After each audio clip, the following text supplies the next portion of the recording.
In Miami, it looks like a burglary gone wrong. At least that's what the murderer hoped.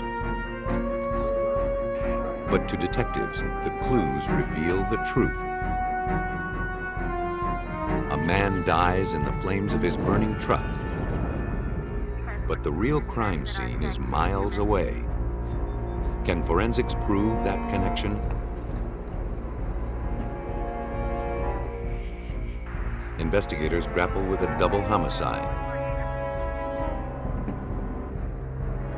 The sole eyewitness reports the victims were killed by a ninja assassin. Some kill out of hatred. Some do it for love. But for others, murder is all in a day's work. Their services are available to anyone willing to pay the price for their deadly dealings.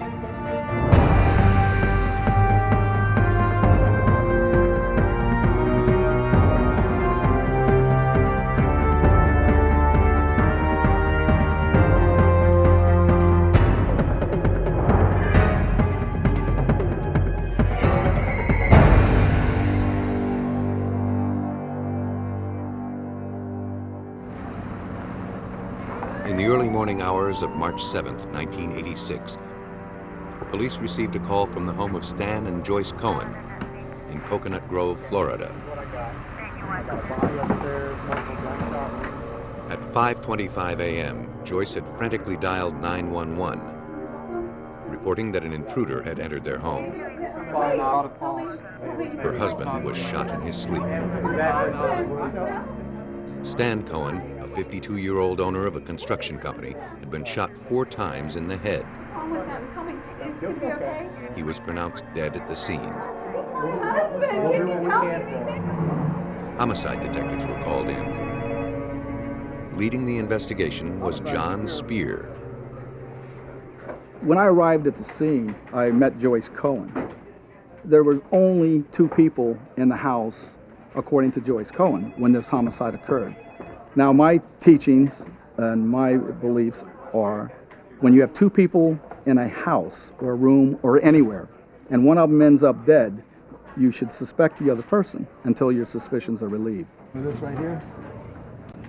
But suspicions can only take an investigator so far, and they ultimately mean nothing in a court of law. The truth is told through the evidence.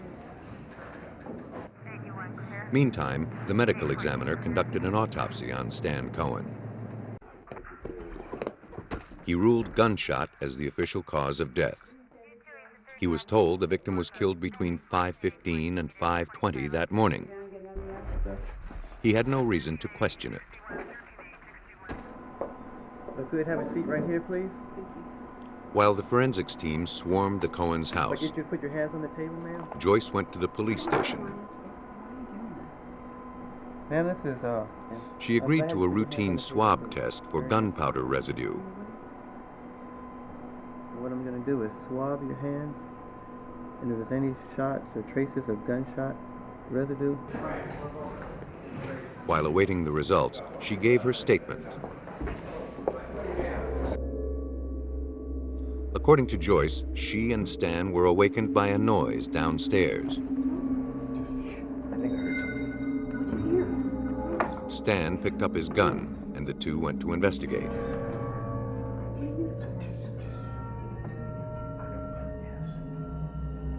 A quick search of the house showed nothing amiss.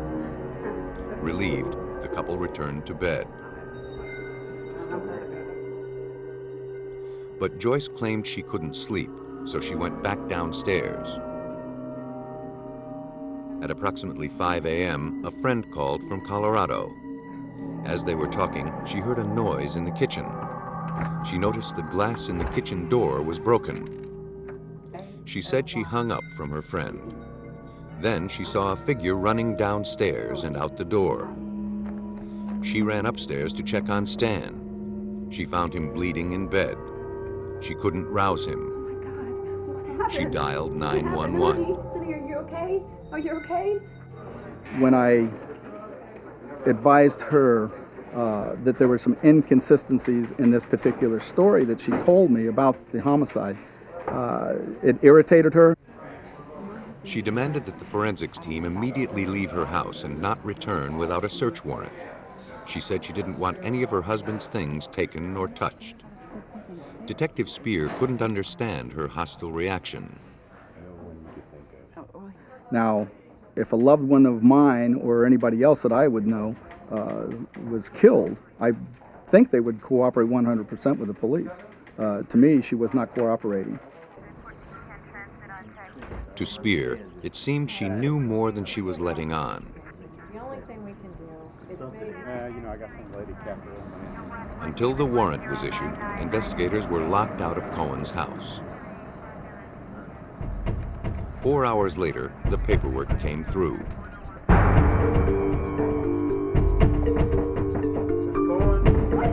Joyce Cohen was presented with the warrant, and the team swung back into action.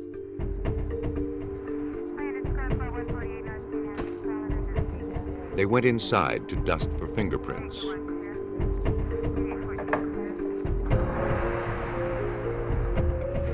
Joyce was called back to the police station to continue her interrogation. By now, the residue tests on her hands had come back from the lab. They were positive, showing she'd had contact with gunpowder. She calmly provided detectives with an explanation. When she discovered her husband's body in the bed, she grabbed him and a pillow. And possibly that's what caused her to have the gunshot powder residue on her hands. Investigators made a note of her response and pressed on. They noticed that her story changed slightly from her first interview. Hey, thanks for calling. Now, instead of saying that her friend called from Colorado at 5 a.m., she said it was closer to 3 a.m. That left a gap of 2 hours between the time of the break-in and her call to 911. Slips like that can mean nothing, or everything. It was too early to tell. The evidence was still being gathered. Outside the house, police discovered a gun in the garden.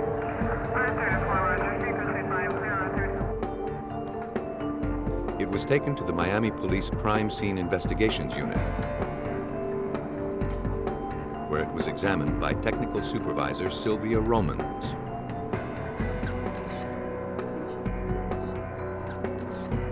After photographing the weapon, she tried to raise fingerprints. Upon fuming the gun, I found some evidence of fingerprints. They weren't of much value, but the most significant thing that I found was that it appeared the gun had been wiped down. Ballistics showed that it was the weapon that killed Stan Cohen. Because it was one of the victim's own guns, it seemed like a dead end. Except it bore one tiny clue. Romans found a shred of paper facial tissue caught between the frame and the grip. It suggested the gun had been wiped clean with a tissue. It also suggested another clue to look for. Samples of facial tissue were collected from around the house. In a trash can in the back bathroom down the hall from the murder scene, detectives found a soiled tissue with black residue on it. It was sent to the lab. The lab was not able to determine whether, in fact, the tissue that was found on the gun was an exact match to the tissue that I had submitted to the lab.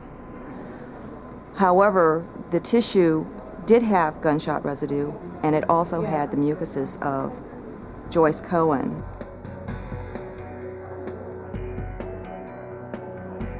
Blood in the nasal mucus matched Joyce Cohen's blood type. It strongly suggested that Joyce had shot her husband, then wiped down the gun with this tissue. But facial tissue makes flimsy evidence. To win his case, Spear needed something more substantial. What he got was a confession from someone who wasn't even a suspect. In the case against Joyce Cohen, Miami police were hampered by lack of solid evidence. But 1 month after Stan Cohen was murdered, the investigation took an unexpected turn. A career burglar named Frank Maglione was arrested for a separate crime. He knew about the Cohen murder and wanted to strike a deal. We learned that he and 2 other companions assisted in this homicide and were paid to do this homicide by Stanley Cohen's wife, Joyce Cohen. Maglione knew things that only someone involved could have known. So it was clear he was telling the truth. But even this startling confession didn't assure Joyce Cohen's conviction. On the stand, it would come down to the words of a grieving widow versus the testimony of a career criminal. Feeling he didn't have enough evidence to get a conviction, Spear spent 2 years chasing the other men Maglione implicated. But they wouldn't crack. He had to rely solely on Maglione and the forensic evidence to prove Joyce Cohen's involvement.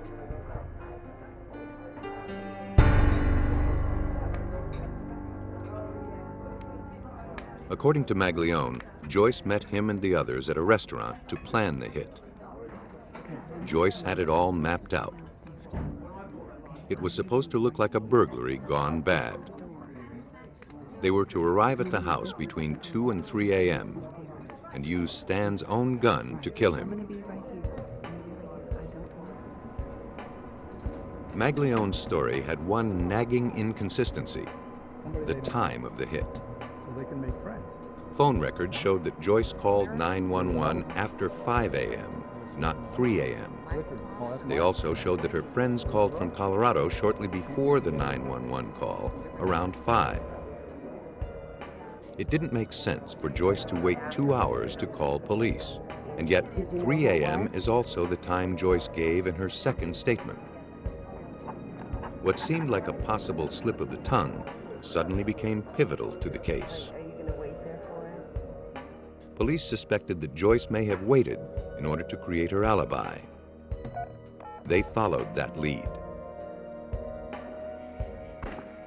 They learned that a guest at a neighbor's house was awakened on the night of the murder by what sounded like gunshots. He recalled looking at the clock. It was around 3 a.m. The information supported Spear's theory. But even this report was nothing more than circumstantial. To truly determine the time of death, he needed the testimony of the victim, Stanley Cohen. Originally, the medical examiner had no reason to doubt the time of death according to Joyce Cohen, and listed it at 5:30. Now, determining the time of death was more tricky. The body had long since been buried. All that remained were photos taken upon its arrival at the medical examiner's office. Hours after death, blood settles in the lowest portions of the body in a process called lividity. The pooling blood creates telltale red marks. From the extent of the lividity marks, a medical examiner can estimate the time of death. 7 by 5 centimeters. Joyce Cohen's lawyers hired an expert witness who requested copies of the autopsy photos. Over the right side. He determined there was no lividity when the pictures were taken, meaning the victim was killed shortly after 5 a.m., as Joyce originally asserted. But because the defense was viewing second-generation reprints of the photos, the subtleties of the images were lost. Testifying for the prosecution, the medical examiner went back to his original photographs. The lividity was apparent, meaning the victim was killed around 3 a.m. Joyce had waited 2 hours to call the police, proving she was part of the conspiracy to kill her husband. Maglione's testimony put into question the time of death. The autopsy photos confirmed his story. The forensics work on the scrap of facial tissue further proved Joyce Cohen's connection to her husband's murder. At the prearranged time, Maglione and his team arrived at Cohen's house. she was awake and let them in. They already knew where to find Stanley's gun. They went to the bedroom,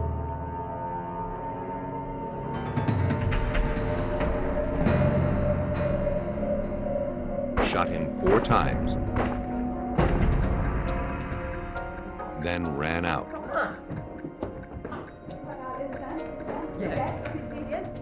On the way, they dropped the gun.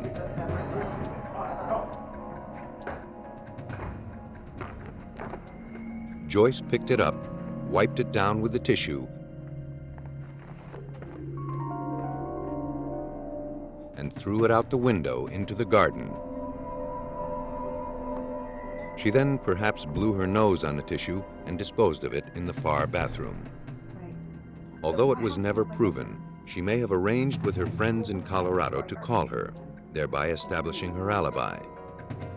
Unfortunately, the friends called too late, or there was some confusion over the time zones, Colorado being 2 hours earlier than Florida. Her own alibi betrayed her. Joyce Cohen received 40 years for murder and conspiracy to commit murder. Frank Maglione received 10 years. The co-conspirators were also rounded up and received sentences of no less than 39 years. Murderers are optimists, always believing they can get away with it. But reality has a way of catching up with them, one fact at a time. On a sleepy Saturday morning in August 1988, a driver on a rural road outside of Oklahoma City was startled by the sight of a burning truck. He got out to take a better look.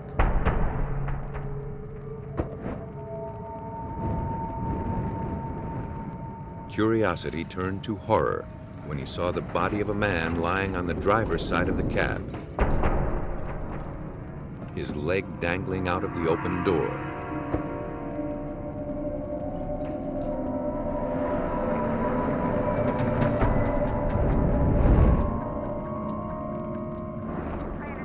After the fire department quenched the blaze, Oklahoma City police investigated the scene.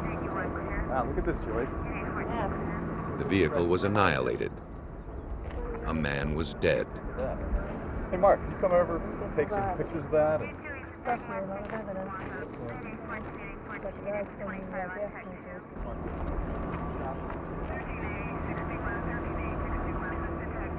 While police traced the vehicle to determine who the victim was, the sheriff's department received a call from a woman whose husband hadn't returned from work. Marilyn Plants, an Oklahoma City housewife, told the sheriff that her husband Jim, a newspaper press room supervisor, should have been home 2 hours ago. She was distraught. It wasn't like him to be late. Marilyn said that she'd last seen her husband at dinner the night before. It was just like any other evening. After the meal, he went off to work. Oh, cool. Can I take some to work? He mentioned nothing about having to stay late. The make and model of Jim Plantz's truck matched the burned vehicle. Later, dental records proved the victim was indeed Jim Plantz. City officials were left with the sorry task of telling Marilyn Plantz that her husband had died in a horrible accident. But investigators weren't entirely convinced it was an accident. A spot of blood found on the road behind the truck raised questions. From the condition of the truck itself, investigators quickly ruled out mechanical failure or a cigarette mishap as the source of the fire. Lieutenant Ralph Gibson led the investigation. We found that there was a rag, cotton rag, partially burned in the gas tank, indicated like someone tried to set it on fire to blow it up. The actual fire was so hot that gasoline or something in that order was used, that it burned so hot that the glass actually melted in the vehicle. The ferocity of the blaze gave investigators reason to suspect that the truck was intentionally torched. The autopsy fueled those suspicions.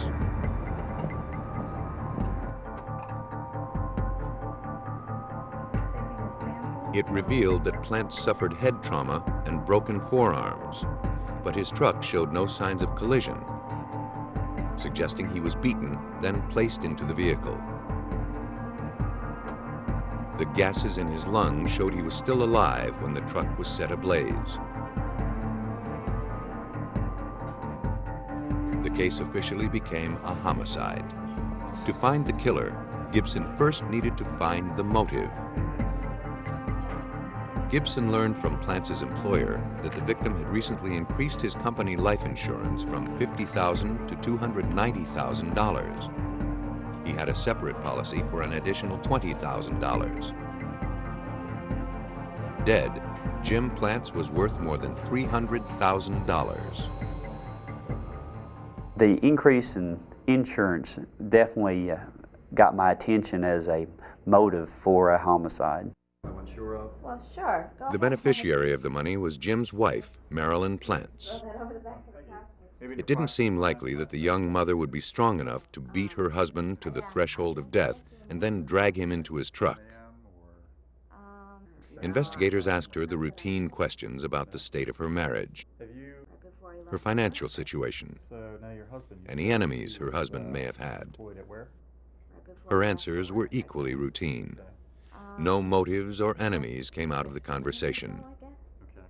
It began to look as though Plantz may have been the victim of a random act of violence. Gibson persisted in the investigation. As I routinely do when I work homicides, I do a background investigation on the victim and associates and their vehicles. Upon checking Marilyn Plantz's vehicle, I determined that it was stopped about a week prior. Driving the car was a man named Clifford Bryson. Marilyn Plantz was the passenger. Police wanted to know if they witnessed the theft of a pickup truck that just occurred. Bryson said he thought he recognized the driver. It was a man named Roderick Ferris. With nothing else to go on, investigators followed this tenuous lead and decided to talk to Ferris. They didn't have far to go. Ferris was in the city jail, charged with stealing the truck. Perhaps he'd be willing to swap information for a more lenient sentence. I asked him, did he know Marilyn Plantz? And he said, yes, he did know Marilyn. He said, what's strange, she offered him $10,000 to kill her husband. He claimed that, and since he was in the city jail, he had no knowledge that he had been murdered. Thanks to Ferris, the cast of characters in this deadly drama began to be revealed. Ferris said Marilyn made the same offer to Clifford Bryson. He said that Bryson and Marilyn were having an affair. Bryson was called in for questioning, and the finger-pointing continued. At first, Bryson claimed to have limited knowledge about the incident. But as the interrogation continued, he admitted that he knew about it beforehand. He wasn't involved, he said. The man they were after was named Clinton McKimball. Bryson was arrested as an accomplice. In short order, Clinton McKimball was also brought in, questioned, and arrested. He admitted that both he and Bryson were the participants, that they were solicited by Marilyn Plantz to kill Marilyn's husband, Jim. They waited inside the house, beat him with baseball bats unconscious, took him to 50th and Sooner, and set him afire. When the smoke cleared, Gilbert had confessions from the murderers, but he had only their word that Marilyn was the mastermind. Unless he could find some physical evidence to back that up, she would go free. Police had every reason to suspect that Marilyn Plantz planned her husband's murder. Problem was, they couldn't prove it. Confronted by police, she denied everything. A search warrant was served on her house, the alleged scene of the crime. Investigators pulled back what looked like a new area rug. Check the underside of the rug. It concealed spots and bleach stains on the wall-to-wall carpet below. Get in.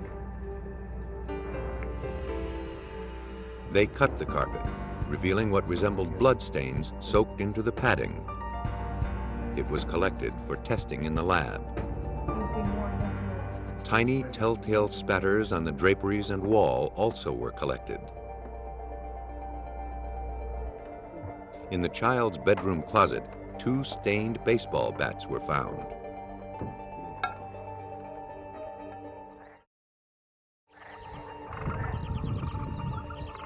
Bryson told police that after they burned the truck, they returned to Marilyn's house.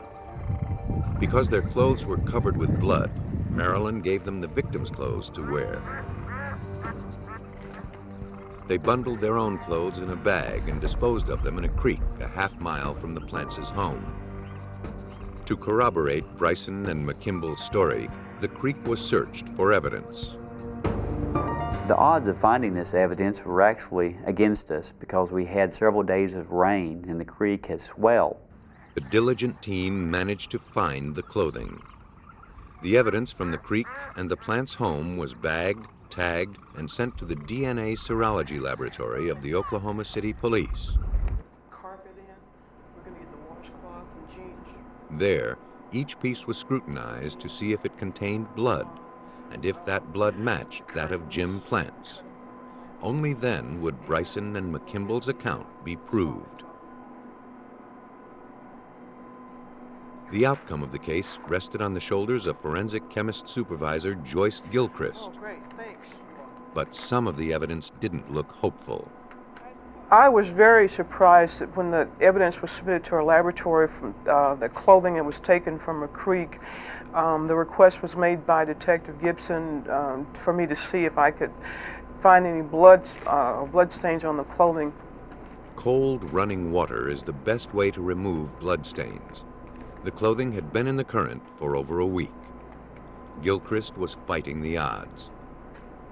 She knew the chances of detecting blood, let alone typing it, would be slim. To find traces of blood, Gilchrist used luminol, which makes blood stains glow in the dark. The luminol solution must be mixed just before use and applied right away. It was sprayed onto the jeans. Then the lights were extinguished. The faint glow provided a glimmer of hope. The blood hadn't washed away. Now she had to see if its proteins were intact enough to identify whose it was. Before the advent of DNA testing, investigators relied on blood typing, which is less precise. To determine the blood type on the evidence, Gilchrist used a technique called absorption illusion. Bloodied threads from the jeans were glued into small wells using ordinary nail polish. Then human anti-serum was added. It was incubated overnight under controlled temperature. Next day, the blood was tested for its type, A, B, or O. Surprisingly, the tests on the blood were a success. Despite its time underwater, the blood was in good enough condition to reveal that it was type A, the same as Jim Plantz's. The results were encouraging, but not conclusive, because type A blood is shared by millions of people. To be certain the blood was the victim's, it was subjected to a more complex test for enzymes specific to his blood. The chances of anyone else having the same set of enzymes are slim. Proteins are added to the samples. Drawn across by an electric current, the samples react, creating light and dark bands. If the bands on the sample matched the bands created by the victim's blood, Gilchrist could be certain the unknown sample is Plantz's blood. She had a match. The blood on the jeans was undeniably the victim's. This part of the killer's story checked out. They did such a good job of wrapping the garments that they protected that blood for us, so that when it went into the water, the blood was protected from being washed away by the water itself. And when the items were found by our investigators and then brought back to the laboratory to be analyzed, I could make an association back to the victim very easily. According to Bryson and McKimble, the murder occurred at Plantz's house. The blood evidence collected there suggested this was so. It was Gilchrist's job to prove it beyond a doubt. The blood collected from the carpet, walls, and drapery were not as conspicuous as the blood on the clothing, but the tiny droplets were in much better shape.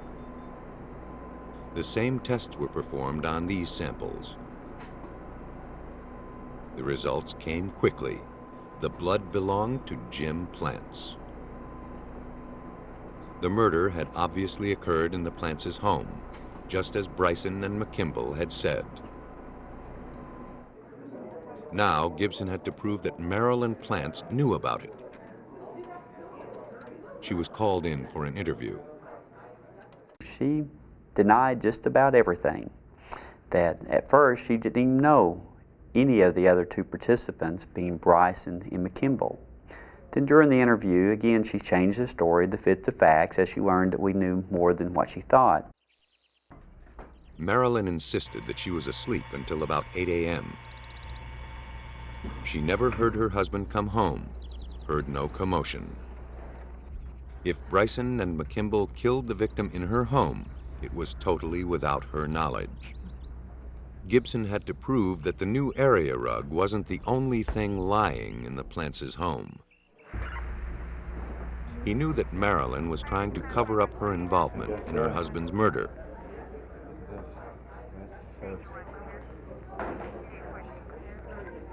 The new rug could be his most damning piece of evidence. I was trying to find a way to link her to the purchase of that rug because it was a new rug. So I checked with the manufacturer of the rugs, and they told me one of the primary carrier was Walmart. And there was a Walmart just a few blocks from Marilyn's house. So I got a subpoena for the bank records of Marilyn Plantz. And when I went through the bank records, I found a check to Walmart on the day of the killing. I've got the receipts right here. Gibson visited the store manager, who retrieved the original receipt from Marilyn's purchase. The itemized document showed that on the date of the murder, she made two purchases: a soft drink and an area rug. The transaction occurred at 9:11 a.m. This is a girl that just reported her husband missing, and she goes and buys a rug at 11 o'clock, over 11 minutes after her store opens. She didn't shop a whole lot either. The purchase of the rug was proof that Marilyn Plantz had full, willful knowledge of the murder of her husband. According to what police could discern, when Jim Plantz came home from work that morning, Marilyn's lover, Clifton Bryson, and his friend, Clinton McKimble, were already there, waiting to bludgeon him with baseball bats.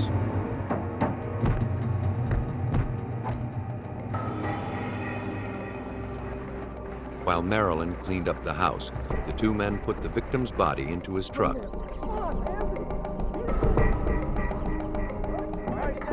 Drove it to a remote road,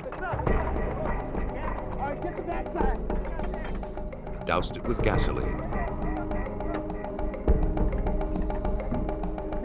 and set it afire. The victim should have been dead, but he wasn't.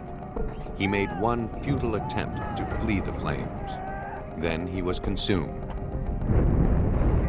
The truck should have exploded, destroying the evidence, but it didn't.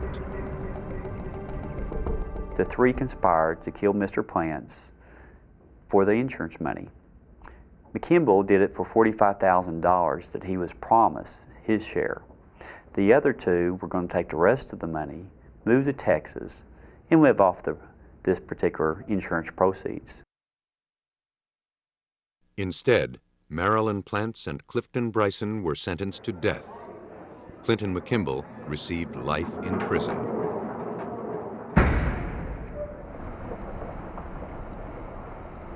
Many so-called perfect crimes are spoiled by the confessions of a participant. A single word from a reliable source can send a solid alibi crashing to the ground.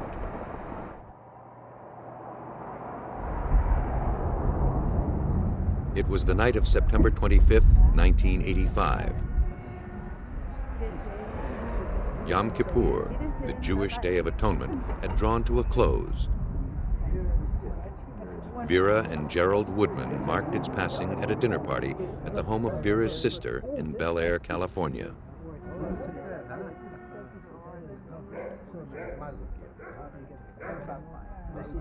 Thank you. After bidding goodnight to their hosts, the couple climbed into their car for the 15-minute drive to their condo in Brentwood. They didn't know that their movements were being watched, that they were heading into a trap. Gerald Woodman was a self-made man, earning his fortune with his plastics business. He and Vera were married 45 years and raised 3 sons and 2 daughters. Though he was 67 years old and had undergone bypass surgery, he was still energetic and refused to retire. You make a right. Okay.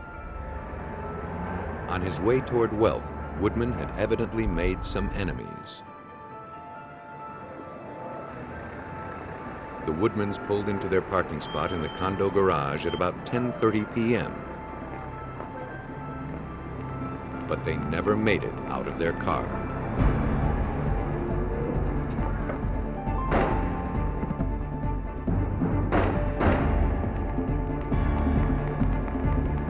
The ringing gunshots drew the attention of one of the residents, who raced to see what the commotion was. He caught only a glimpse of a single figure shrouded in black as it vanished into the darkness. He called the police to describe what he'd seen. LA detectives Richard Crotzley and Jack Holder were assigned to the case. Holder knew it was going to be a tough one. I received a call at home from my lieutenant, Ed Henderson. He advised me that we had a double homicide in the West Los Angeles part of LA, and that the suspect was described as a ninja warrior. The media pounced on the image of a ninja assassin on the prowl in West LA. The description was bolstered by the discovery of bare footprints at the murder scene. But the murders relied more on firepower than martial arts. Investigators eventually surmised that the ninja garb was just a disguise, and the footprints were made by the witness. The media still clung to the ninja image. Gerald had been shot once at close range. Vera had been shot 2 times. Police found no shell casings, so they knew the weapon was a revolver. Ballistics determined it was a .357 Magnum, a uniquely powerful weapon. The motive for the crime wasn't immediately clear. Gerald still had his wallet. Vera still wore her jewels. Nothing in the car seemed to have been touched or taken. To Richard Crotzley, the crime smacked of a professional hit. So, since no property was missing from either Vera or Gerald at that time, and it appeared that the robbery was not a motive, things crept into our mind that all of a sudden this could possibly be a murder for hire. Because hired killers have no connection to the victim, they're harder to catch.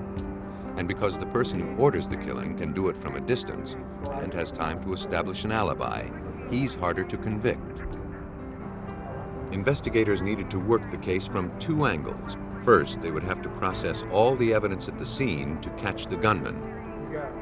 Then they'd have to compile a list of the Woodman's enemies to find out who ordered the hit.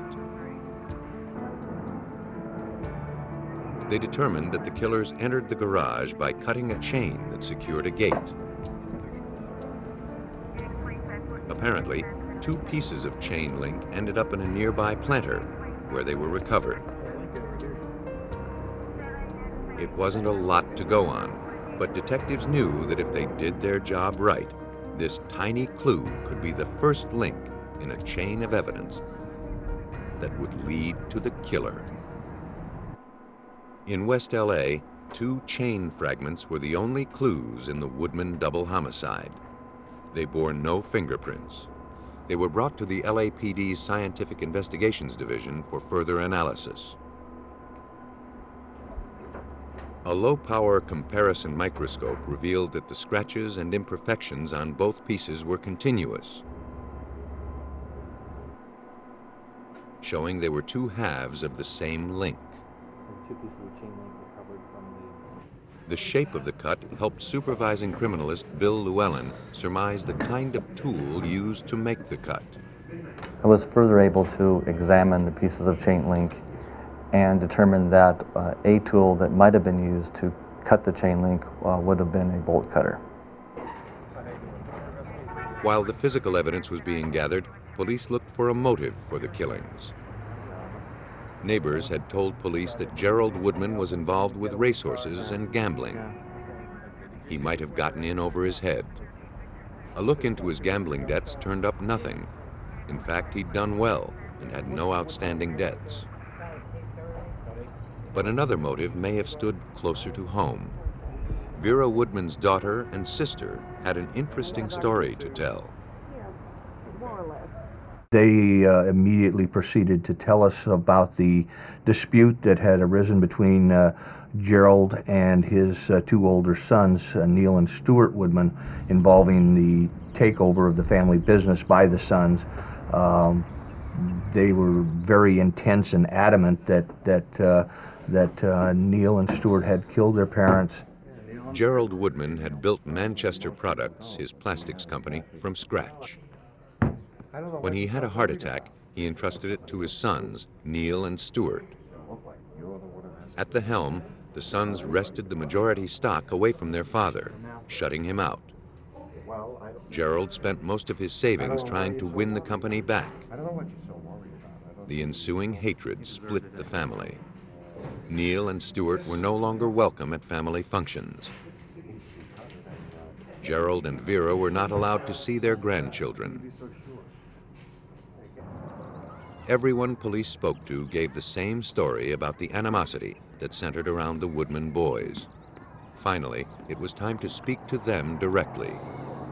The brothers agreed to meet investigators at their attorney's office. Now, any time that you want to interview a family member regarding their parent's death, why in the world are you going to get an attorney? Right then and then, I think Jack and I decided these guys are involved. Now, how are we going to prove it? While Crotsley and Holder pondered where to gather their next clue, it walked in the door. 2 former LA cops who moonlighted as security guards paid police a visit. They said that a man named Steve Hommick, who was employed by Neil Woodman, had recently hired them to keep Gerald and Vera Woodman away from their grandson's bar mitzvah. The former police officers told investigators that Hommick had given them some harsh instructions. We had been told that Mr. Hommick had made the statement during a breakfast meeting prior to the bar mitzvah that Neil had told Steve, "What are you going to do if he comes around?" And Steve had replied that he would waste him. A background check on Steve Hommick revealed that he was a former LA cop who had been fired after less than 1 year on the force. He was now living in Las Vegas and was under FBI surveillance for drug trafficking. He and a business associate had flown from Las Vegas to LA the day before the killings and had returned to Vegas the day after. Placing Hommick in Los Angeles on the night of the murders was a start. But LA's a big city, and Hommick could have gone anywhere. Police learned that his brother, Robert Hommick, lived less than 4 miles from the crime scene. We also discovered that Robert Hommick was involved in a traffic accident the night of the murders within a half a block of the murders. This seemed like more than a coincidence. Hommick's accident took place in the alley behind the Woodman's condo. Robert Hommick's record also showed that 3 months before the murders, he had been questioned by police for apparently loitering around Vera and Gerald's building. It was the date of the Woodman's anniversary, one of the few times Vera Woodman left the condo. On our friend Jesse. Investigators suspected that the Woodman boys had hired the Hommicks to kill their parents. It would take more than the evidence at hand to prove it. Federal agents had already put traces on Steve Hommick's phone in Las Vegas. Many of the calls were to his brother, to the Woodman's sons' homes and office, and to payphones near their houses. Phone records for all of the suspects were analyzed. They showed a flurry of activity just before the murders. And looking at those records and our records, we started putting everything together that there was all kinds of conversations linking these suspects to each other. It was enough to obtain a search warrant for Steve Hommick's apartment. There they found copious diaries detailing his activities. But he gave everyone a nickname, wrote everything in code. Investigators were able to crack it. One of the things police learned from the diaries was that Stuart Woodman had hired Robert Hommick to burglarize his own house so he could collect on the insurance.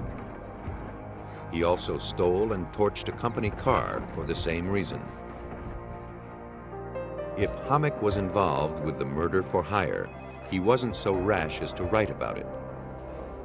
But his books did suggest that his brother Robert was often his partner in crime. Investigators next served a warrant on Robert Hommick's apartment, 4 miles from the murder scene.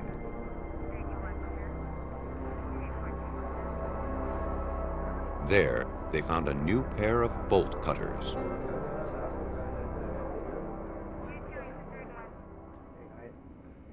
Assuming that Robert Hommick wouldn't have traveled far to purchase the tool, detectives spoke to the clerk at the hardware store just down the street from his apartment.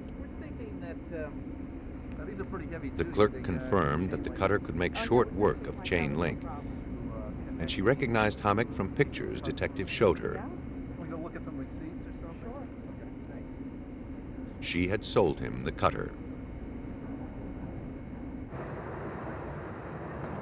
The bolt cutter was sent to the forensics lab to see if it was the tool that sheared the link outside the victim's parking garage.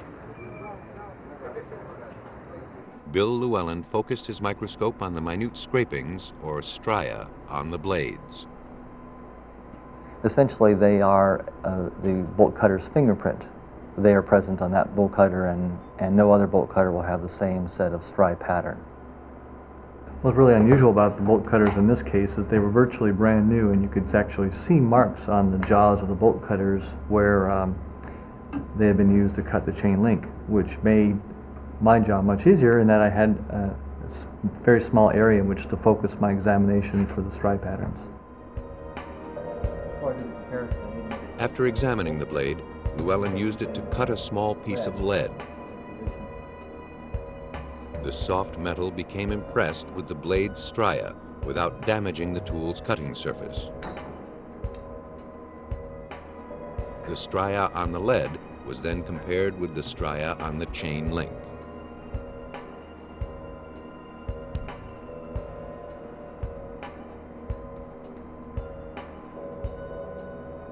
From the comparison of the stria, Llewellyn could determine indisputably that this bolt cutter cut this link.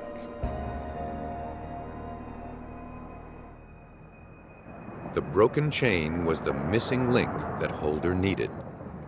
It bound Robert Hommick to the scene of the crime, while the phone records and diary entries connected him to the Woodman brothers.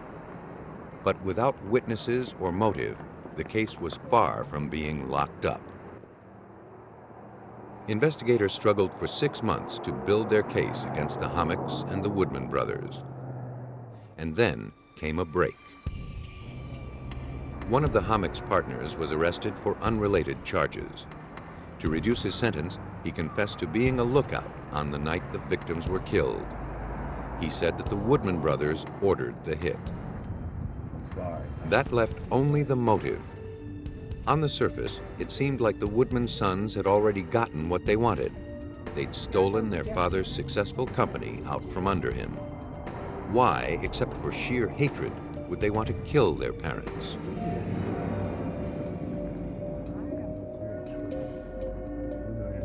The fact was, under Neal and Stewart's control, the company started to falter badly. They were doctoring the books. According to Detective Holder, they were desperate. They had milked the company for every cent they could. They were being audited by the banks, and they were about to go under, and they couldn't stand the thought of their father seeing them lose and go bankrupt. Fired by hatred, motivated by greed, and doomed by incompetence, Neal and Stewart Woodman took their father's company and destroyed it. Vera Woodman had a $500,000 life insurance policy payable to the company. It wasn't enough to get Manchester Products out of debt, but it was the only hope the Woodman boys held. Holder and Crotsley, with the help of criminalist Bill Llewellyn, had their evidence in place and were ready to arrest and prosecute. Armed with phone records, journal entries, a henchman's confession, and the cut chain link, they were able to tell their story of murder for hire. Was the first time that LAPD had put on a case where they used tool mark impressions as evidence. The evidence was enough to convince the jury. For conspiracy to murder Vera and Gerald Woodman, Neal and Stewart Woodman received life in prison. Robert Hammock, life without parole, and Steve Hammock, death.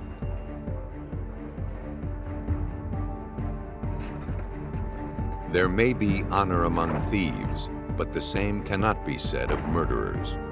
When the heat's turned up, confidences are broken, partners betrayed. And an assassin who's only in it for the money is willing to pay any price to save his own life. Once he agrees to bargain, it's up to forensics to determine the truth of his tale.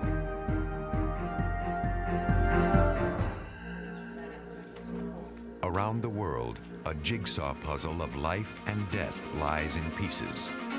It is a story written in the blood of young people defending a country, a cause, an ideal. Some lived to return safely home, and some did not.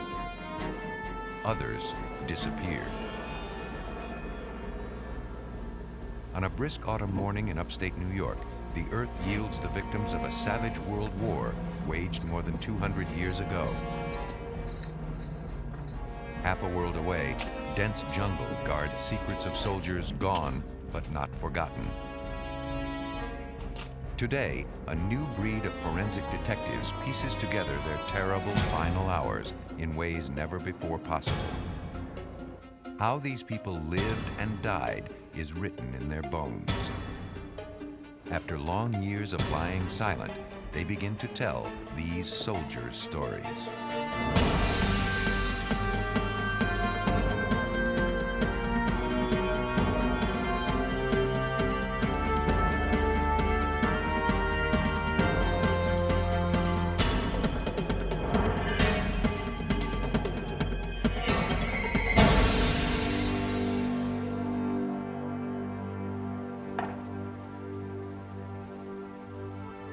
As the ancients have said, the war is not over as long as the last slain soldier remains unburied. Although the unknown soldiers that lie here are in fact buried, no families were ever notified, no loved ones ever appeared by the grave.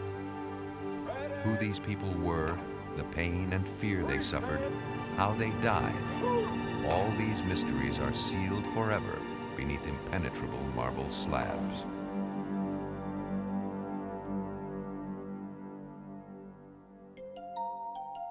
Today, thanks to modern science, no one in the United States military need ever again become an unknown. You're supposed to write your name. During Operation Desert Storm in 1990, for the first time in history, the identity of 2 servicemen was established by extracting DNA from their shattered remains and matching it against the DNA of living relatives, a costly and difficult process. Now, to more easily trace the names of war casualties, blood is taken at recruitment to predetermine each person's DNA pattern, as unique as their fingerprints. DNA, deoxyribonucleic acid, is the blueprint of life.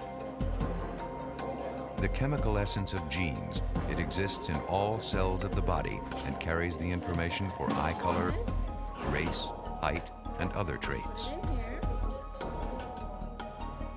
Today, the technology to decipher DNA is so precise that recruits go off to war with a kind of genetic dog tag on file with the government. Hundreds of samples a year arrive at the Armed Forces Institute of Pathology outside Washington, D.C. Morning, sir. How are you? The laboratory, which is the largest of its type in the world, processes and stores the genetic material. A computer checks name and social security number and prints labels for each packet. Maintained under tight security, the data may not be released except by court order. More than 1 million samples are already placed in deep freeze, each representing a unique human being. Deputy Program Manager is James Canick. For those who have ever visited Arlington or any military cemetery, probably one of the most moving things is to see a grave that doesn't have a name on it. And of course the inscription reads, "Here lies in honored glory an American service member known but to God." And we hope that in our little operation that we have here, that we will preclude that from ever happening again. The first major war in which Americans fought and died was more than a decade before the War of Independence. The tranquil region, now known as Lake George, New York, was the scene of some of history's bloodiest fighting. In 1754, France and England clashed in a mighty struggle for control of North America. The brutal French and Indian War raged for 9 years and spread to every country where Britain and France had territorial interests. It has been called the first true World War. By 1763, with the French thoroughly defeated, the English ruled most of North America, including the 13 colonies. A strategic British outpost during the war was Fort William Henry. In the 1950s, the site was developed as a tourist attraction. Excavations of the old fort guided architects during reconstruction. While digging, scientists stumbled on an undisturbed burial ground. Today, a team of anthropologists and volunteers begin to piece together the story of how these soldiers lived and died. What they unearth is one of the most gruesome stories in the annals of war. Forensic anthropologist Mariah Liston first began working with the Fort William Henry burials in 1993. Her colleague, Brenda Baker, has worked with her since the beginning of the project. Liston and Baker know from patterns in the earth that they are guaranteed to find burials here.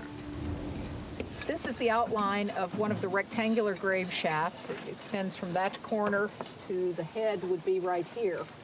We can tell it's a grave shaft because the disturbed soil from digging this hole has been thrown back in, and we get this mottled coloration that contrasts very strongly with the undisturbed sand in this area. Over the course of 10 days, mounting excitement is tempered by the patience and precision for which every anthropologist is trained. As they carefully remove the earth within the grave shafts, the top of a skull finally emerges. I think this is really one of the most exciting parts of this, because this is the first time this person has been seen since he was laid to rest, and you get an idea as you uncover his face of something about what he looked like and who he was. Slowly, the extent of the find becomes evident.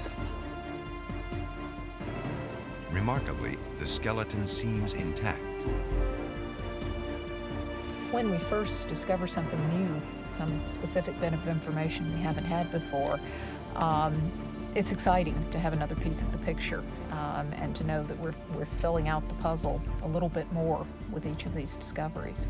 So I often wonder what happened to their families. Did the families ever learn that these men had died or what they died from, and who they left behind? Many of them probably had wives and children in other places.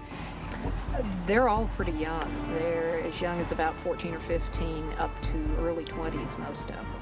There are a few that are a little bit older, but they're late teens and early 20s. Before the skeleton is removed for preservation and study, Liston carefully documents its exact position. Even now, she begins to recognize the telltale signs of a vicious war etched in these bones. It looks like this is one of the soldiers that has been doing a lot of really heavy labor. There's a lot of wear and tear on all of his joints. The muscles in his back had torn from the soldier's bones under the constant stress of carrying heavy loads, and his ribs became fused to the vertebrae. He must have been in constant pain.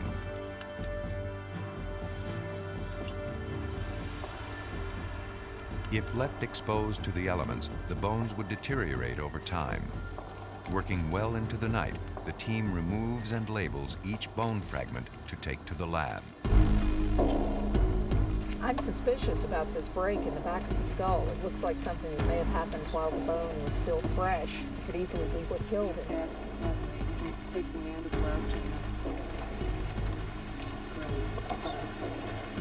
His face is going to come away. As the fragile skull is pulled from the earth, the bones crumble. The skull apparently was crushed by the weight of the soil. What a shame. It's this bad fracture here on the bottom, too, that comes across and gets, that as well. But we may be able to see something a little bit more clearly when we get that all cleaned up. Two small buttons are found with the skeleton. They appear to be military, but the team can't be sure until they have been removed. One was found in the pelvic cavity of the skeleton, and the other seems to be attached to an unidentified material. And it looks like it's attached to either leather or it may very well be part of his skin. Copper often preserves organic tissue very well. American militia fought alongside the British at Fort William Henry. Items like buttons and fabric may provide clues to rank and nationality. Painstaking work, cleaning, sorting, and documenting the remains will take more than a dozen people weeks to complete. So this is probably where this other button, these two were down, they dropped down into the pelvic cavity, and this one was right up on top of the hip socket. Some artifacts found with the bodies can be identified. Others remain a mystery. But many of the pieces in this detective story finally begin to take form. Far more than a pile of bones, a young soldier has emerged from the depths with a story he waited centuries to tell. Yeah, you can see so those two. 2 weeks into the excavation, as winter closes in, one complete burial has been unearthed, and several others are still being excavated. The team's task now is to try to read the life history that is written in the bones. The first thing that we can do is take a look at the skull and some of the features on the skull that indicate he's a male. If you look at the area over his eye orbits, you see that it's fairly well developed, and there are brow ridges essentially there, and that's a feature that you find in men. Women's foreheads tend to be a little bit higher. This one slopes back a bit, so that's an indication that this is a man. This is his jaw, his lower jaw, and you can see it's very large and robust, and the chin is extremely square, and this is another feature of a male. Next, they must determine the person's age at death. And if you look at the ends of his bones in his arms and legs, you can see that they're completely fused together. In younger individuals, you would see separate caps at the ends of the bones, and because those caps have fused on, we know that he's at least more than about 18 years old. We can see that his molars are all completely erupted here, including his wisdom tooth, and that usually erupts when you're about 18 to 21 years old. So again, another indicator that he's an adult male. Many other questions remain. What was life at Fort William Henry like for this man? What was the condition of his health? Most of the younger individuals had very severe arthritis. The only place where he has any significant arthritis is here in his right elbow. And this is the forearm. This is the bone where it hooks over your upper arm and allows you to move it back and forth like that. And if you compare the right elbow to the left elbow, you can see how much rougher this surface is here on the right. So this means he had a lot more action in his right arm, and because of the arthritis showing up just in his right elbow, it suggests that he's a right-handed man. We have another clue that he was right-handed because he's got wear on some of his teeth on his lower jaw, and you can see it's beveled right on these cusp surfaces here. So he's probably clenching a pipe over on the left side of his jaw. And that's what would have caused that kind of strange wear pattern on his lower teeth. And because he was clenching that on the left side of his jaw, he was probably right-handed. You would put the pipe in the left side of your mouth and use your left hand to take the pipe in and out.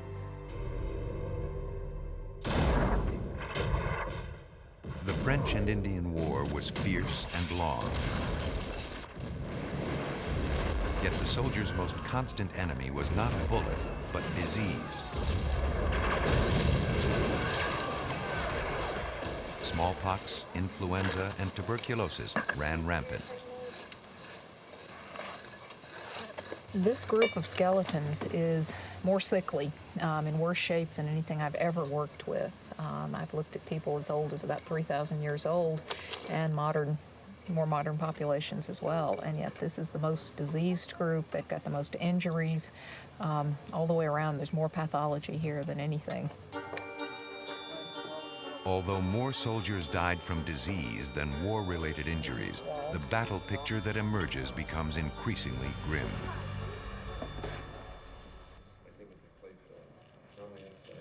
This soldier is an example of one that was shot. There's this depression that caused the bone to be crushed here, and another one at the top of the bone here. You can actually see the rounded depression of the musket ball. A lot of the soldiers that we found died from blows to the head. Here, something struck the soldier and punctured the bone, forcing fragments inside the skull and also fracturing it here down toward his eye and also running back toward the back of the skull. Diaries reveal that as the French attacked Fort William Henry, the British simply surrendered, too sick with smallpox to fight back. Then, without warning, a group of Indians allied to the French attacked and slaughtered the ill and injured men.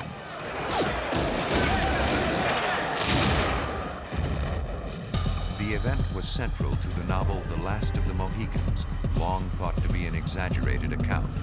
If anything, it turns out, it was an understatement.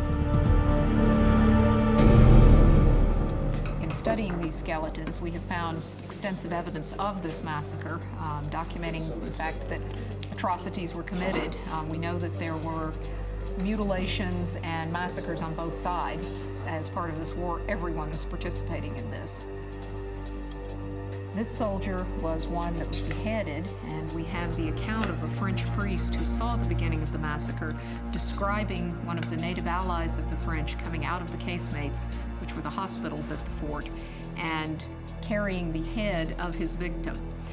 Buried underneath the floor of the casemates, there was a mass grave of massacre victims, and this individual was indeed beheaded. In the neck bone that we have here, there are a number of cuts slicing across the bone, and a final one all the way through the bone here across the top. And so we're fairly certain that this is the individual that was beheaded that the priest saw. The bones found inside the fort tell the story of the quick and ferocious attack.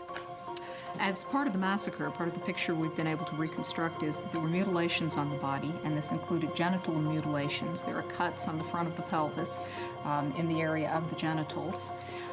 In addition, we think some of the individuals were disemboweled, and there are cuts going all the way through the region of the stomach and abdomen into the backbone behind the abdomen. And we have here a number of cut marks and damage to the bone from that incident. Today, forensic science reveals much about the hardships with which these young men lived, the horrors they suffered, and the savage ways in which many died.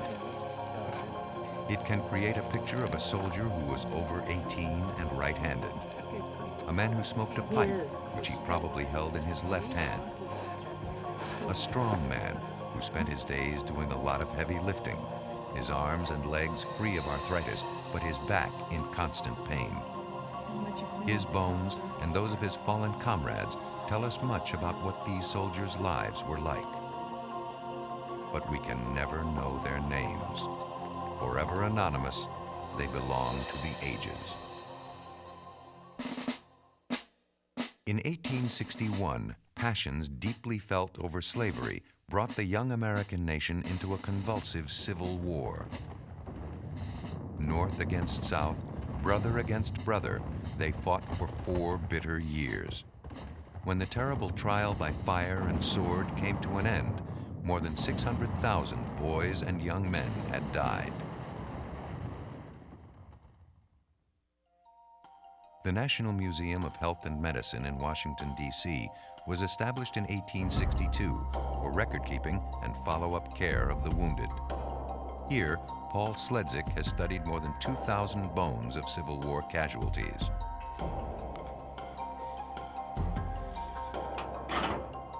Although bone may appear rock solid, in actuality, it changes over one's lifetime, even over the course of a few days, in response to exercise, wear and tear, and disease. Bone is like any other organ system in the body. It's constantly replenishing its cells and changing the cells within it.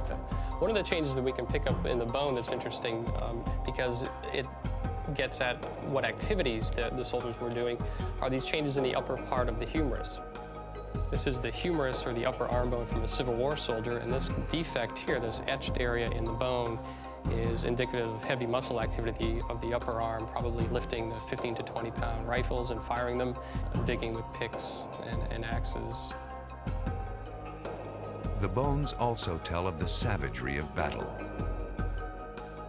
Although the wire was added later, this piece of shot was lodged in this man's leg for perhaps 2 months before he died.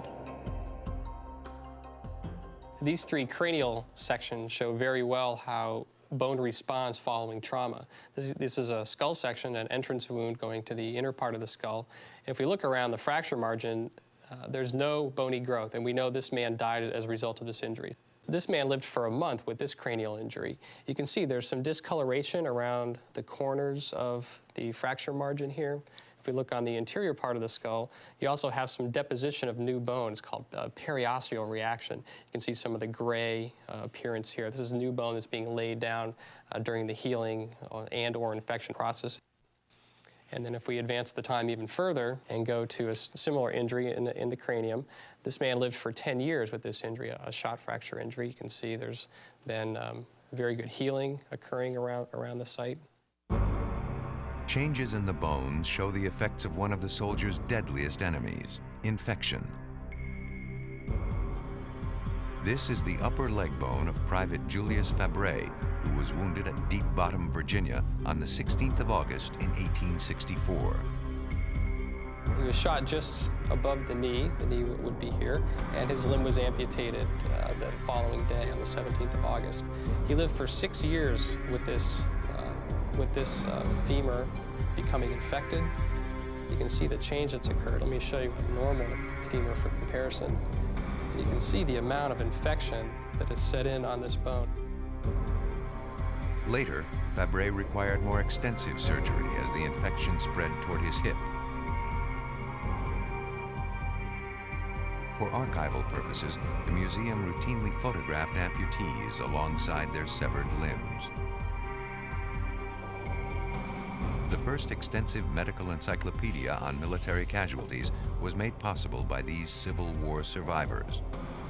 But it would take another major war before scientists could begin to put names to soldiers who had died.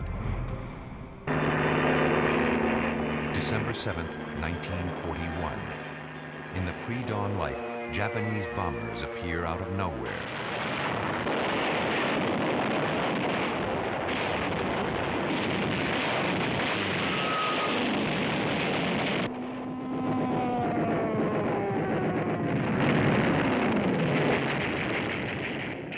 Sirens shriek, bombs explode. Pearl Harbor is destroyed. America is at war. Ironically, a war that took millions of lives would become the greatest boon to the fledgling science of forensic anthropology. World War II was the first war for which our service members had documented health records. By matching skeletal remains against known medical information, scientists were able to gather enough anatomical statistics to understand the life history each of us has written in our bones. During World War II and Korea, we had the first opportunity as a science to really look at some good documented modern samples and develop some new techniques for determining stature and age on these men that were killed during the war. Since we knew who they were positively identified, we could measure the length of a femur or a long bone and plug that into the stature regression formula or make new stature regression formula from that. Now, with a simple wooden board and a set of mathematical equations, anthropologists could begin to piece together profiles of the dead. This bone is 323 millimeters long, and if we plug that into our stature formula, our regression formula for stature, we know this is a white male. We come up with an estimate of about 67.5 inches, plus or minus an inch on either side. That would be the stature estimate for this individual. But there are nearly 90,000 Americans from World War II, Korea, and Vietnam whose whereabouts are still unknown. Some of their remains have been recovered but not yet named. Other soldiers exist only as charred and shattered fragments hidden in remote jungles. But these men and women are far from forgotten. The search for their identity is one of the great detective stories in forensic science. More than 2.5 million Americans served in the Vietnam War, the longest war in American history. 58,000 died at an average age of 19. Boys barely out of high school. The ferocious guerrilla combat mangled and mutilated bodies, often beyond recognition. The remains of over 2,100 of these young men never made it back to the United States. Many of the men were buried upon impact at crash sites in the jungles, or their bones lay undiscovered in the foliage, decomposing from the intense, moist, tropical heat. After nearly 20 years in the military, 38-year-old Air Force Major Edward M. Hudgens was preparing to retire when he was sent to Southeast Asia in 1969. At home in Big Spring, Texas, he left behind his wife Mary and their 4 children, Stacy, Wendy, Jeff, and Doug. On March 21, 1970, 7 months into his tour, Major Hudgens was leading a search and rescue mission flying over Laos when his A-1 aircraft was hit by intense enemy fire. Other pilots saw his plane go into an inverted spin and crash, but they saw no parachute and heard no emergency beeper signals. There was never any uncertainty as to my husband's death. The uncertainty was not knowing when they were going to bring him back. All we could do was wait and wait for the government to get permission to go in. They were supposed to go into the site one time about 2 years ago, and we were all excited about it, and then there was a change in plans and they could not go in, and I was absolutely devastated. It just tore me apart, and I didn't realize how much I had counted on that. Mary Hudgens has never remarried. Using her VA benefits, she went back to school, got a job, and raised her 4 children alone. When other kids my age have lost a parent, they have a cemetery and a grave site they can go to, and they can commune with their parent, their lost one. We didn't have that. Hope for the Hudgens family lies thousands of miles away, where scientists they had never met worked to find Ed Hudgens and bring him home.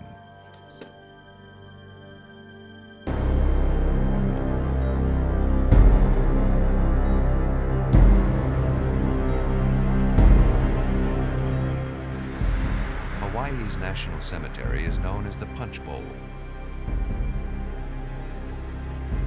The stairs are flanked by stone walls etched with the names of thousands of soldiers who disappeared in combat, beginning with the Second World War.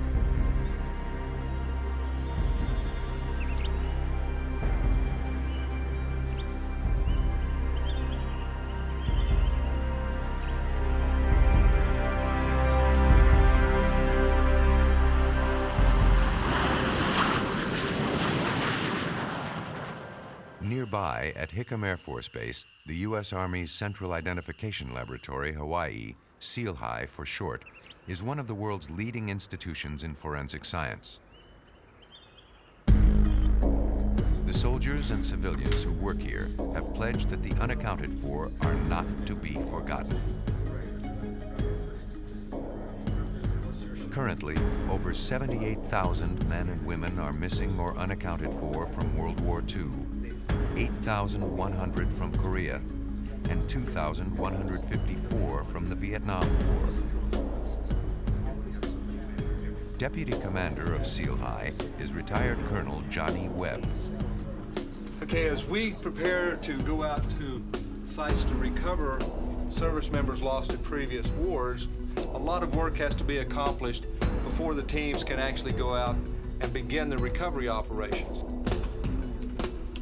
Plain metal shelves hold thousands of files.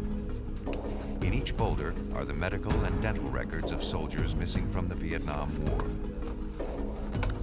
Today, much of the information has been transferred into a massive computer database.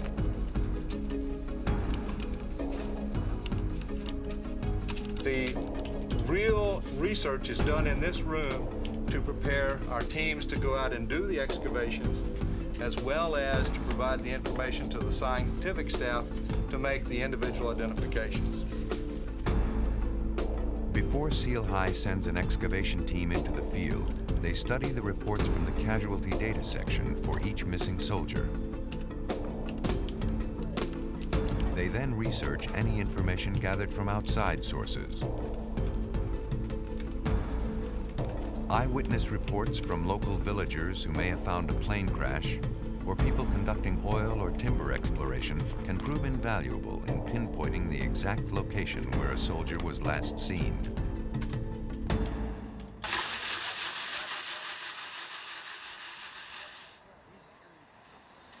SEALHI recovery teams train in Hawaii before excavations begin abroad.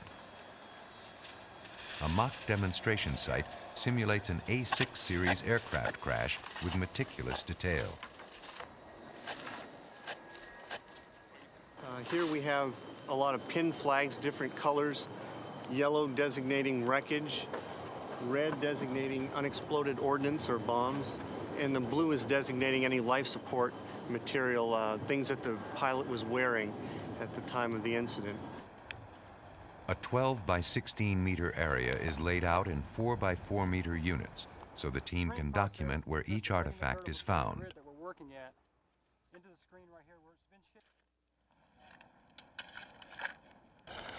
Dirt is carefully removed and brought to a sifting station, where it is sorted by hand through a fine mesh screen.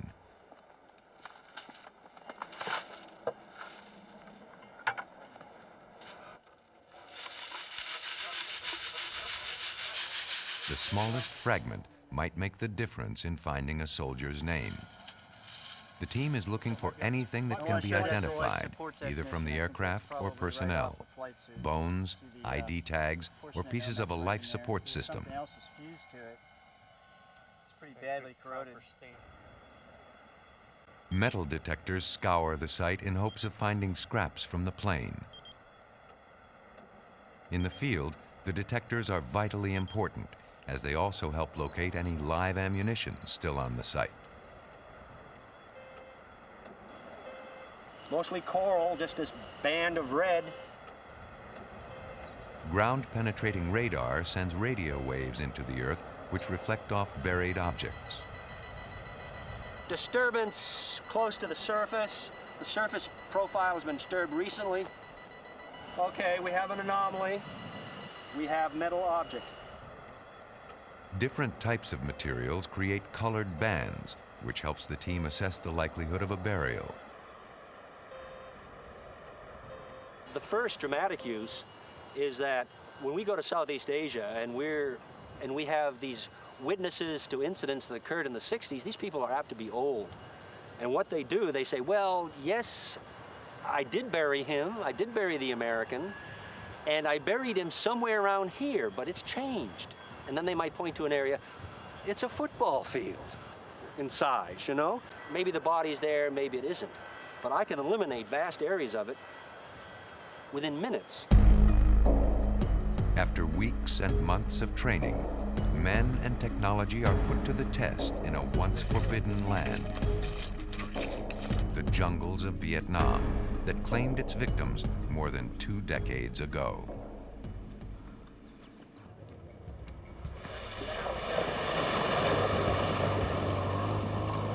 The Army's Central Identification Laboratory sends teams all over the world to find the remains of service members who are missing or unaccounted for.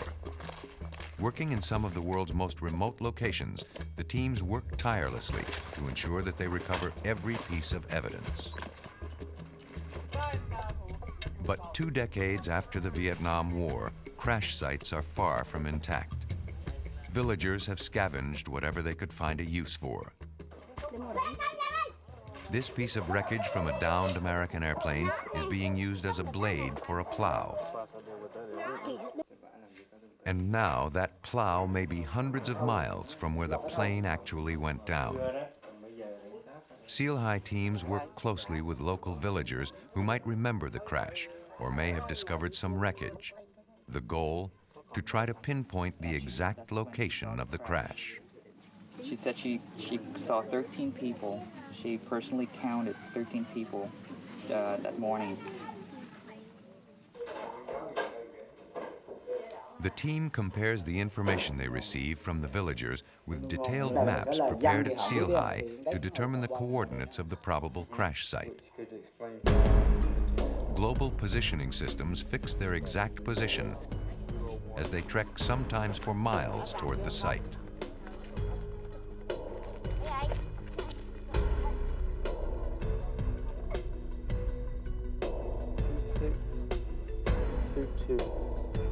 Right dead on it, right in the middle of it. Once the excavation is set up, work begins to find and clear the area of any ammunition. The work requires patience and precision and can be extremely dangerous. Beauty. Okay, move on back. All right, I got it. Live 40mm shells litter this C-130 crash site. Once they are located, they have to be carefully removed and carried to a safe distance where they will be disposed of later.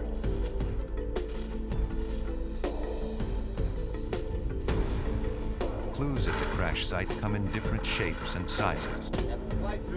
When a plane crashes, artifacts and remains bear the unmistakable scars of the 600-mile-per-hour impact. Large guns are buried by the force of the crash. The plane is literally torn apart. Pieces of the fuselage are scattered in all directions. Okay, this is important. It's a helmet. Microphone assembly rack off the flyer's helmet.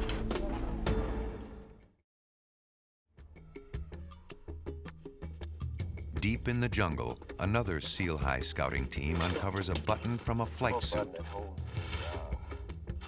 Then, further digging reveals a remnant of fabric from the suit beneath the dense jungle foliage. In a high-tech war, soldiers are mangled by their machines. Finding an intact skeleton in Vietnam would be inconceivable. So every fragment is a vital clue. The most significant finds are human bones and teeth. All the remains found in Vietnam are brought back to the Seal High Laboratory in Hawaii for analysis.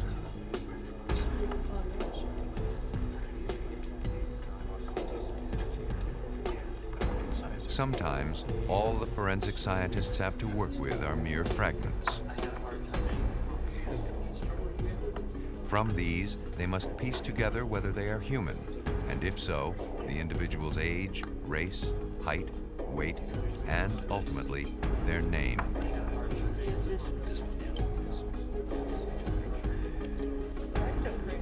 To date, Seal High has positively identified 570 unaccounted for service members from World War II, Korea, and Vietnam, and returned the remains to their families. Often, bones arrive with no clear idea of where they came from. Identifying those remains is Seal High's most difficult task. Many times, several portions of a skeleton arrive at Seal High, each reported to be the remains of the same missing serviceman. Seal High anthropologists must try to identify each fragment of bone and determine who it belonged to. When bones cannot be identified by the standard methods, Seal High turns to DNA testing to analyze the remains. But the test won't work on small bone samples. I will tell you that this is the only bone fragment on the table that is large enough and in a good enough state of preservation, we think, to yield DNA. Before the bone can be tested, a sample must be cut and measured. Mitochondrial DNA will be extracted from the bone sample and compared to that of a living maternal relative.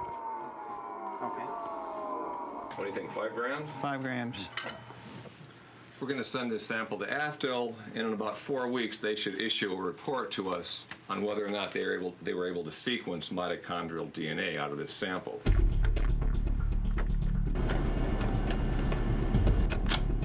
Before any work begins at the Armed Forces DNA Identification Laboratory outside Washington, D.C., the bone sample must be cataloged and photographed. In the laboratory, before the process of extracting its DNA can begin, the exterior surface of the bone sample is cleaned to remove any contaminants.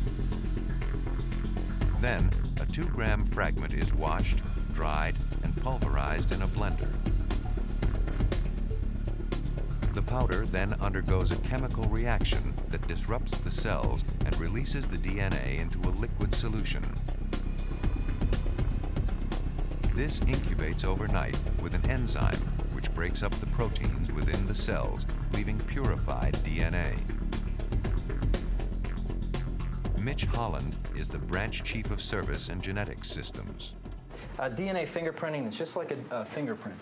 What we do is we look along the sequence of the DNA, we analyze those regions, we compare those regions to, say, a suspect, a family member. When we do that comparison, we're looking for inclusions and exclusions. We're looking for matches and non-matches. Scientists at the Armed Forces Lab have a twofold job: to identify DNA fingerprints from blood samples, and the more complicated task of extracting DNA from remains which may be decades old. In order to match the DNA fingerprint of a missing soldier, the scientists must test it against a blood sample which has been mailed to the Institute by a maternal relative.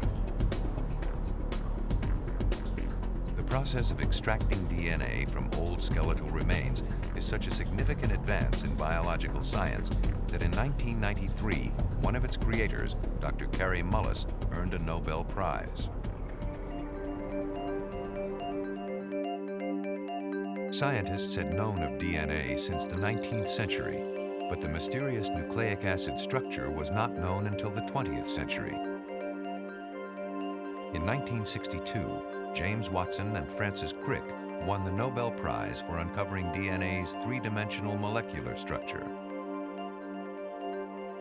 There are two types of DNA: nuclear DNA, which is found only in the cell's nucleus, and mitochondrial DNA, found in the surrounding mitochondria. The first type is not as plentiful as the second, which can endure in bones for thousands of years after death. In both varieties, DNA resembles a twisting ladder with cross rungs composed of adenine, thymine, guanine, and cytosine, or A, T, G, and C for short. The prints in DNA fingerprinting are pieces of A, T, G, and C of varying lengths and arrangements. Mitochondrial DNA is inherited only from the mother. Therefore, people related along maternal lines share identical patterns in their A's, C's, G's, and T's that non-related people probably would not. A match indicates a high probability of identification, but in and of itself is not 100% conclusive. To have a large enough sample to work with, scientists are able to reproduce or copy the DNA in a machine called a thermocycler, which synthesizes millions of exact copies of the DNA within a few hours. The process is known as a polymerase chain reaction. The sample is then carefully loaded onto a gel through which an electric current is passed. Ultraviolet light helps visualize the individual bars of DNA. Then, several samples are loaded onto what is known as a sequencing gel, one sample per lane. The sample is then read by a laser, which runs back and forth across it several hundred times a minute. The information is then converted into a peak, which can be translated into an A, G, T, or C. When compared to the family reference sample, if the sequences are identical, they are considered a probable match. Over the years, remains alleged to be those of Ed Hudgens came to Seal High 4 times. Once from an unknown source, once from a Laotian native, and twice from his known crash site. The bone tested for DNA was from the Laotian source and was clearly ruled out by the lab tests. But some of the bones acquired from the unknown source aligned with fragments from the crash site. These can be certified as belonging to Hudgens. Artifacts at the site found near Ed's remains included his watch, a buckle from his seat harness, a dog tag chain, and a dime, an American coin deep in a faraway jungle. But it would be a single tooth, not much bigger than the dime he carried in his pocket, which provided the pivotal clue the scientists sought. Oh, that looks pretty good. When the cases come into the Seal High laboratory, if there are dental remains, they are studied by forensic odontologists. They look for any unique characteristics which would help match the tooth to a missing soldier. In this tooth, we see a root canal. In other words, the tooth had the insides removed and was filled with paste. And that matches very closely with what we see in the postmortem x-rays.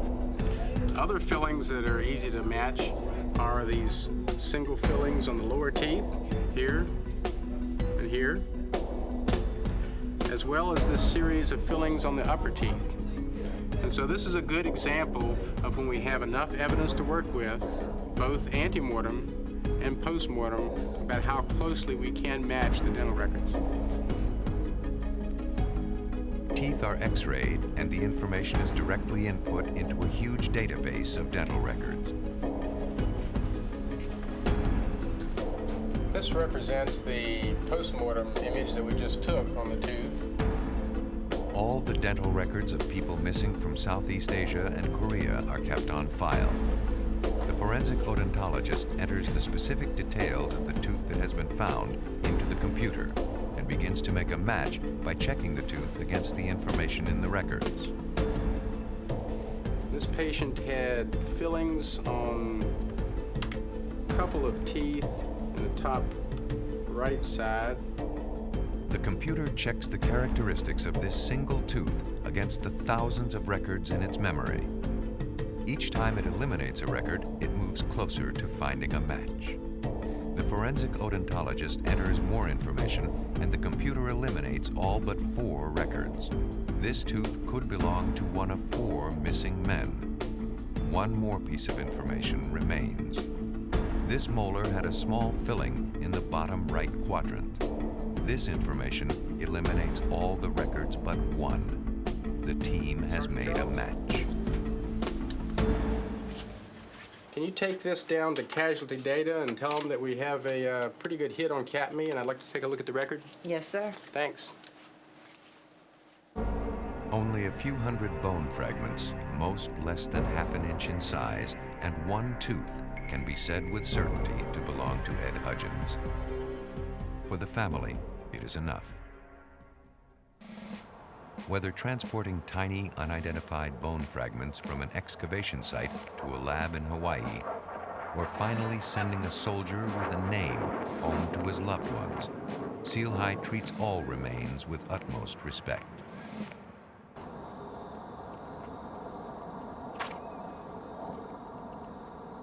Forward! Hurt!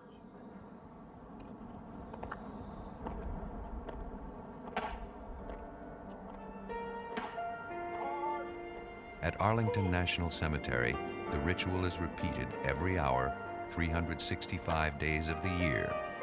Fallen heroes forever honored, yet forever unnamed and unknown. But one hero, once among the missing, has finally been found.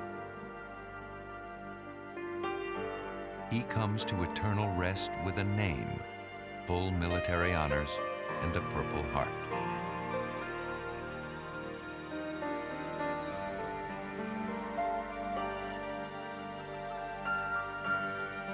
For Mary Hudgens and her children, Ed Hudgens' journey cannot be measured in years nor calculated in miles.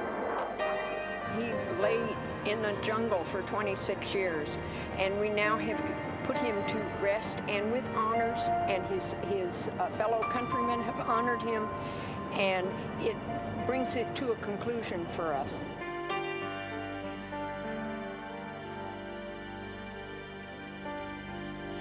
"26 years to the day after Ed Hudgens' plane crashed in the jungles of Southeast Asia, his children lay a wreath at the Tomb of the Unknowns.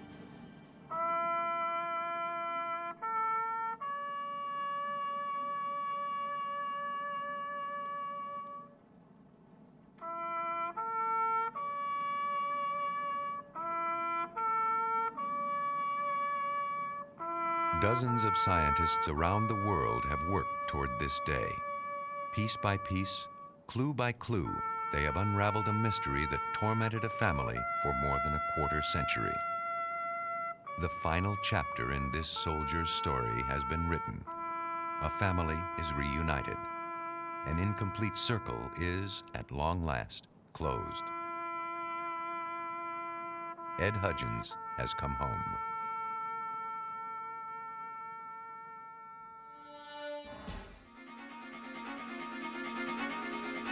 A car bomb hurls investigators down a dark and twisted path. At the end is one woman with many deadly secrets. A bustling emergency room is brought to its knees with the arrival of a dying woman. Scientists try to determine what might have turned her blood to toxic gas. A Florida family is mysteriously sickened. The mother suffers a lingering death. Before police can catch the killer, they must first find the source of the poison. The most subtle of killers is absolutely silent, working from the inside out to turn its victim's body against itself. When chemistry goes wrong, scientists struggle to determine what constitutes a lethal dosage.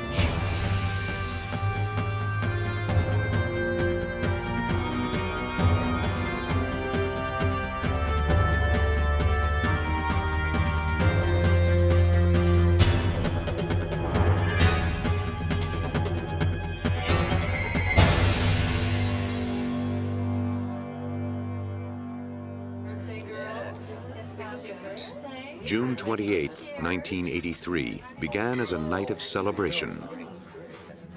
Judy Bueno Año met her boyfriend, John Gentry, and the women who worked at her beauty salon at a Pensacola, Florida restaurant.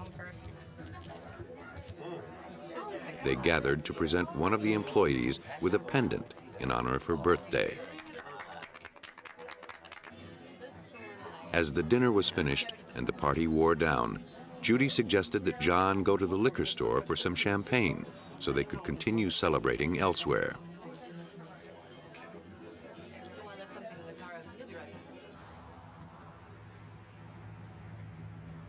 As night fell, the streets grew quiet. But the silence would be shattered in an instant.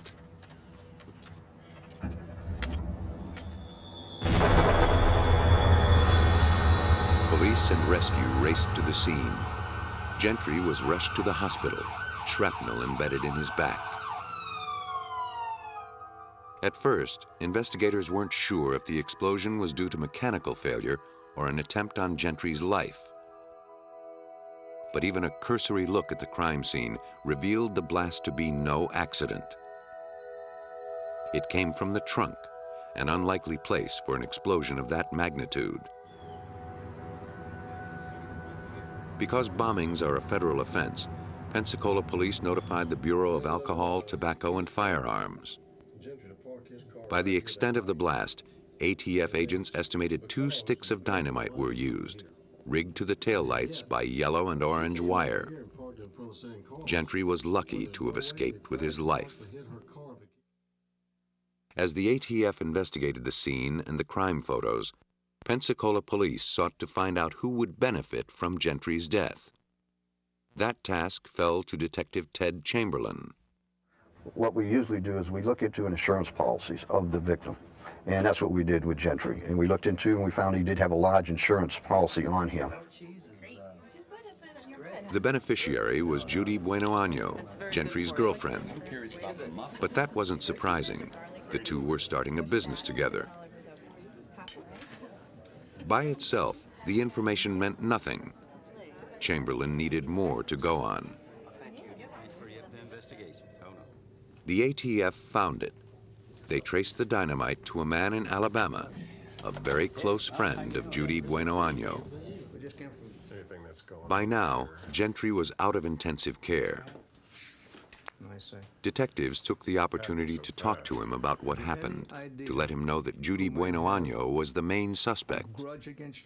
Gentry found it difficult to believe, but then he began thinking about it. He said, you know, when I'm staying over there at Judy's house, she was giving me these pills, vitamins to make me feel better. And he said, and I kept getting sick. He said, so I quit taking them. And then I felt better. He said, and I took them again and got sick again. Gentry had been so ill, he'd spent time in the hospital. There, he recovered completely, though his doctor wasn't sure what was wrong with him. Once Gentry returned home, he relapsed.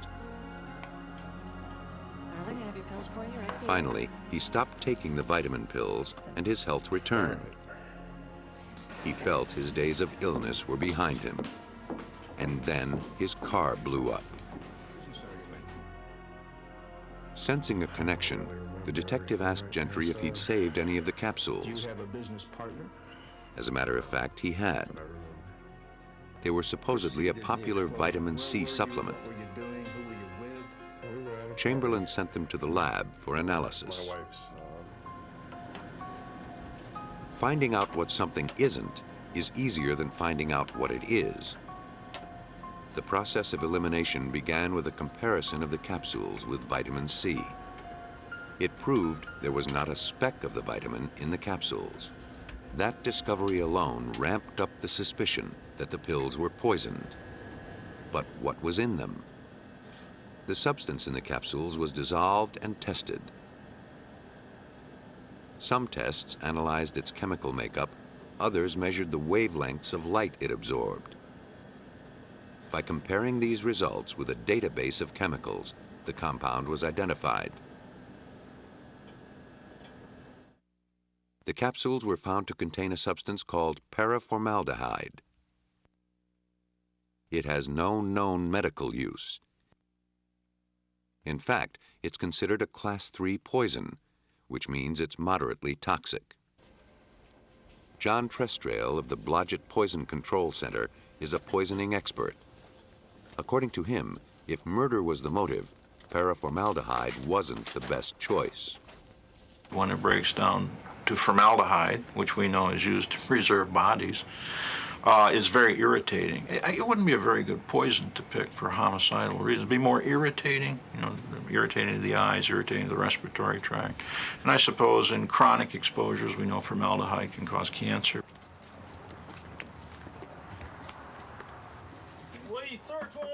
Gentry's story, bolstered by the tampered pills and the explosion, gave Chamberlain ample grounds to obtain search warrants for Bueno Año's home and beauty salon. At her house, they found more vitamin capsules. Coming right up.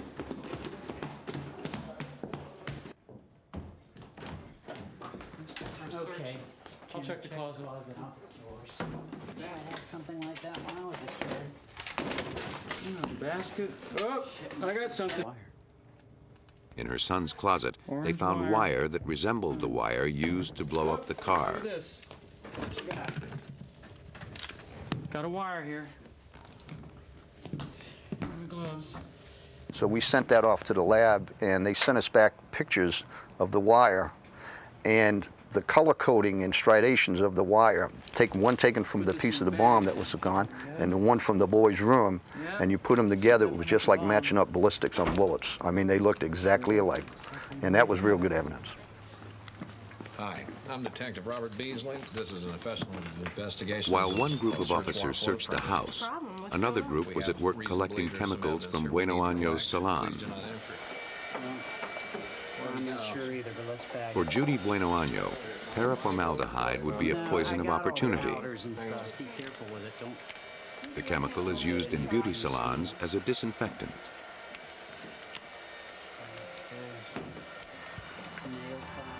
With evidence of the bomb and the poison, police had ample grounds to arrest her on suspicion. The bombing made her a suspect in a federal crime. The ATF's jurisdiction stretched beyond Florida to all 50 states.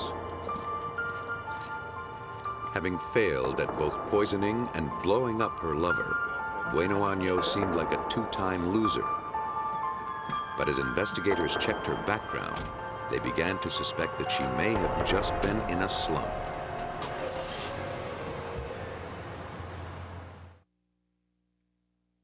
As news of Judy Bueno Año's arrest spread, Detective Chamberlain received a call from the mother of one of her ex-boyfriends in Alabama, a man named Bobby Joe Morris, a man who had died mysteriously. Her son and Judy lived together, and she had a very strong suspicion that he didn't die of natural causes, that she had poisoned or killed her son. Bueno Año had pressured Bobby Joe's mother to cremate the body, but she refused. Chamberlain promised he'd look into the matter. Everybody that we talked to, they all seemed to be a little bit scared of Judy, a little bit afraid of her, that she would always make up these incredible stories is what we were hearing from her. And we even talked to one witness that the witness said that Judy had told this girl, said, look, if you don't like your husband, poison him. With stories of Bobby Joe Morris and others coming to light, police began to suspect that John Gentry wasn't Bueno Año's first victim. They found that her life, at least on the surface, appeared touched by tragedy. But a closer inspection suggested something more diabolical.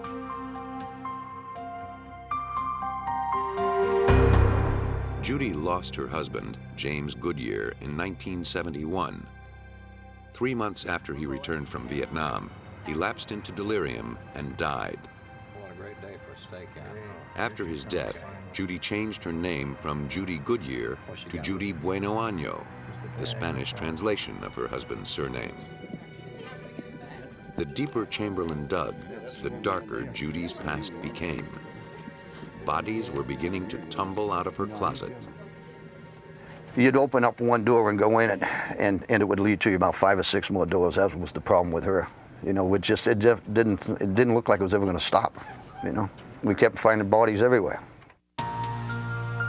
One of those bodies was her own son, Michael Goodyear. He joined the Army in 1979.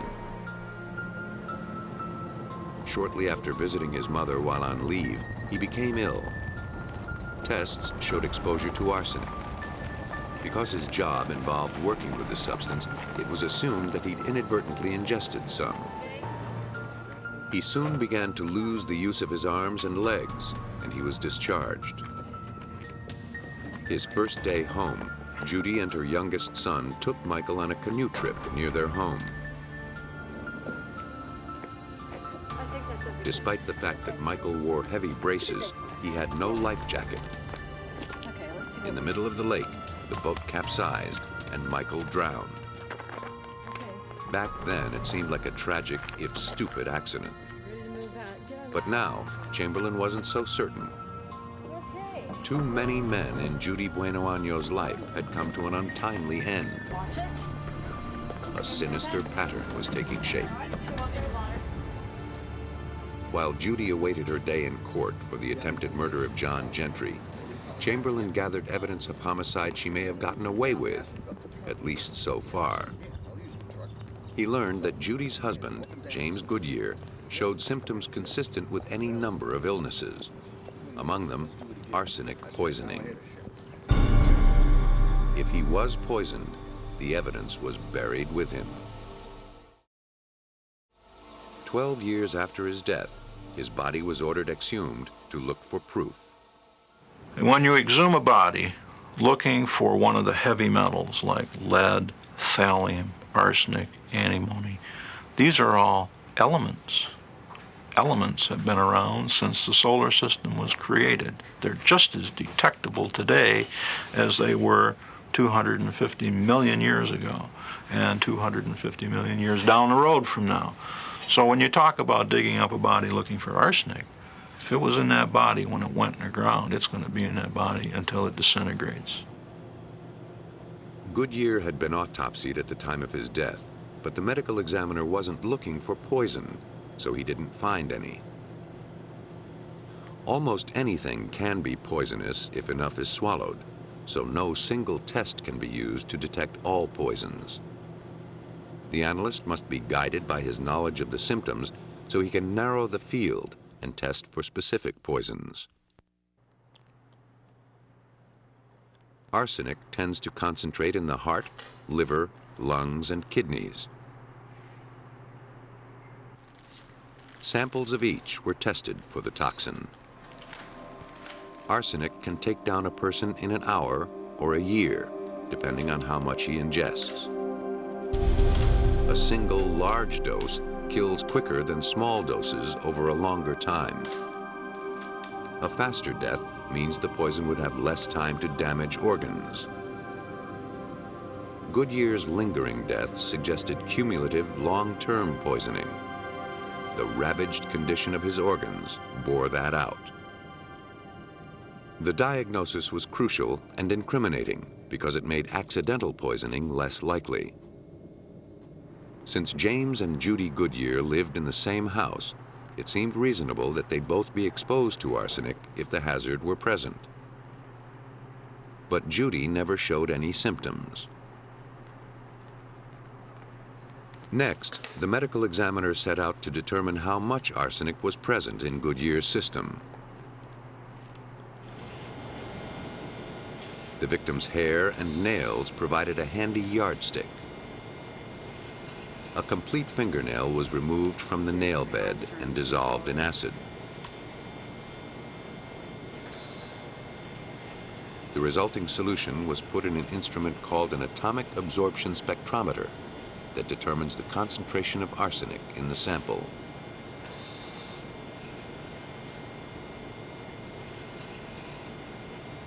The amount of arsenic a person swallows is proportional to the amount in the victim's hair and nails.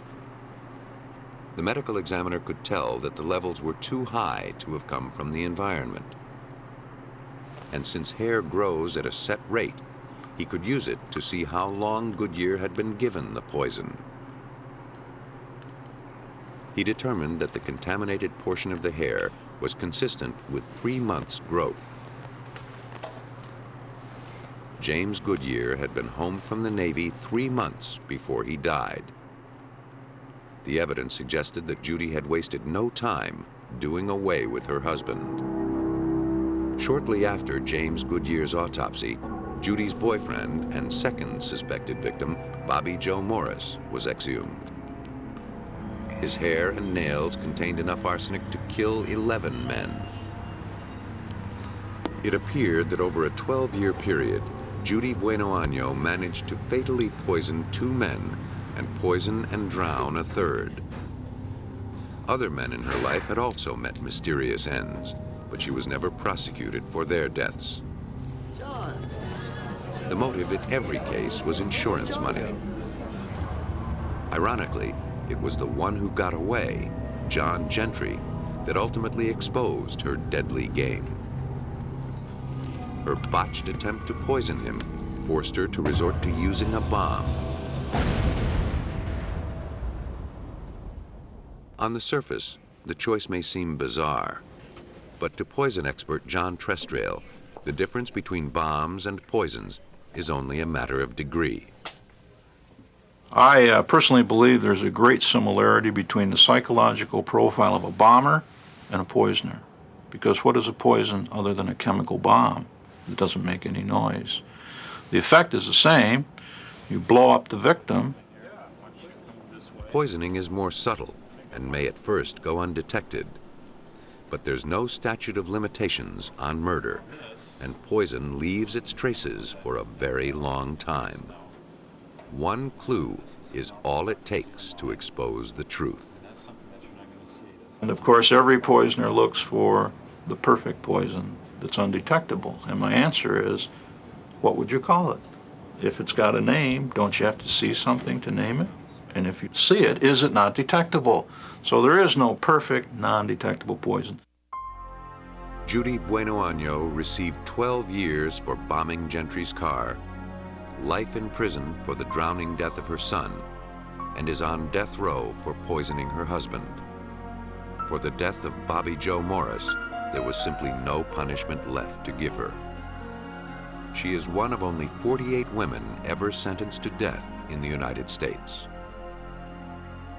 It took years for Bueno Año's methodical poisonings to catch up with her, but once her villainy was revealed, the evidence was irrefutable. Across the country, scientists faced a more perplexing dilemma. How could the body of a dying woman poison the staff of an emergency room?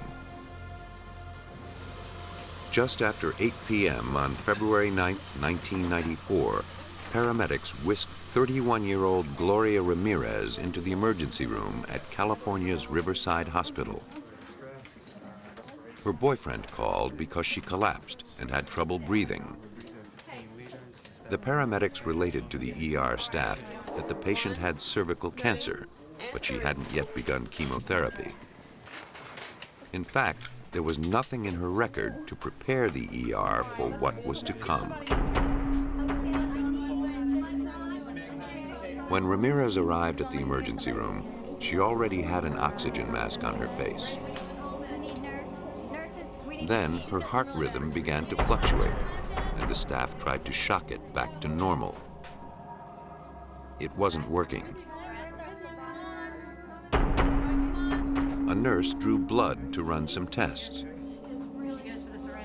And that's when the well-choreographed chaos of the emergency room began to fall to pieces.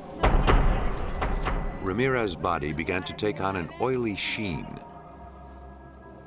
The nurse drawing the blood complained of a strange odor. She handed the hypodermic to a physician. Then she passed out. The odor, something like garlic or ammonia, increased. Beige crystals were noticed in the blood sample. Suddenly, another nurse fell.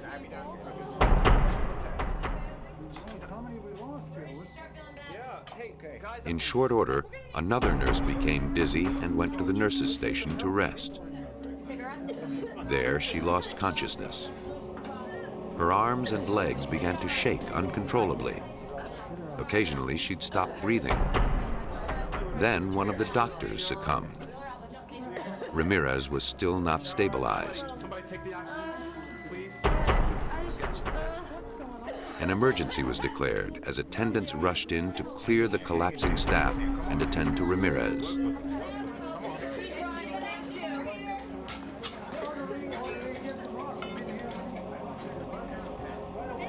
As the emergency room was evacuated, gurneys were wheeled into the parking lot. Unable to cope with the bizarre onslaught, Riverside sent its staff and patients to other hospitals. The caregivers suddenly became the patients. Bedlam ruled, and at its center lay a helpless, dying woman.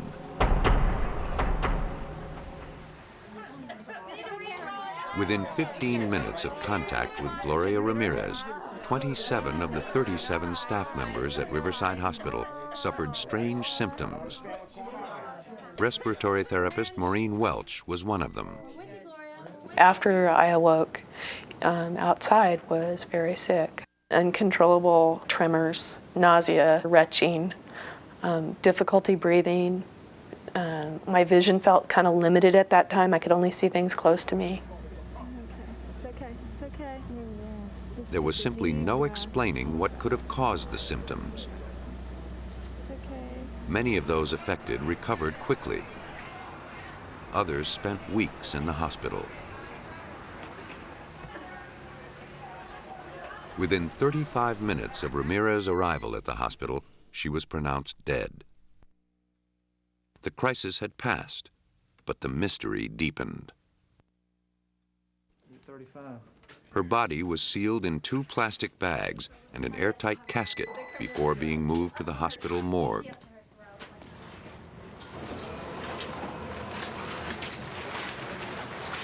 To find the cause of the catastrophe, the Riverside Hazardous Materials, or HAZMAT team, arrived suited for battle. Ductwork, sewage lines, plumbing, and waste disposal were thoroughly checked. The air in the emergency room was electronically sniffed for toxic gases, solvents, or chemicals. Nothing was overlooked, and nothing could explain what happened. Once the emergency room was given a clean bill of health, suspicions turned to the patient. An autopsy revealed nothing extraordinary. Gloria Ramirez died of kidney failure as a result of her cancer. Dissatisfied with the findings and desperate for an explanation, hospital officials sent blood and tissue samples from Ramirez to Lawrence Livermore National Laboratory, 60 miles east of San Francisco. Solvents were added to Ramirez's blood sample. Organic chemicals in the blood were dissolved, leaving water and blood cells behind. The result is a highly concentrated extract of the chemicals in the blood. Brian Andresen is the director of the center. Here in our laboratory are very precise analytical tools that allow us to look at every chemical that we extracted from the blood sample and actually determine the chemical structure and even get concentrations, all down at ultra-low concentrations. Identifying the chemicals took a 2-pronged approach. First, the extract of Ramirez's blood was heated in a gas chromatograph until it vaporized. because every chemical vaporizes at a different rate, the components separated.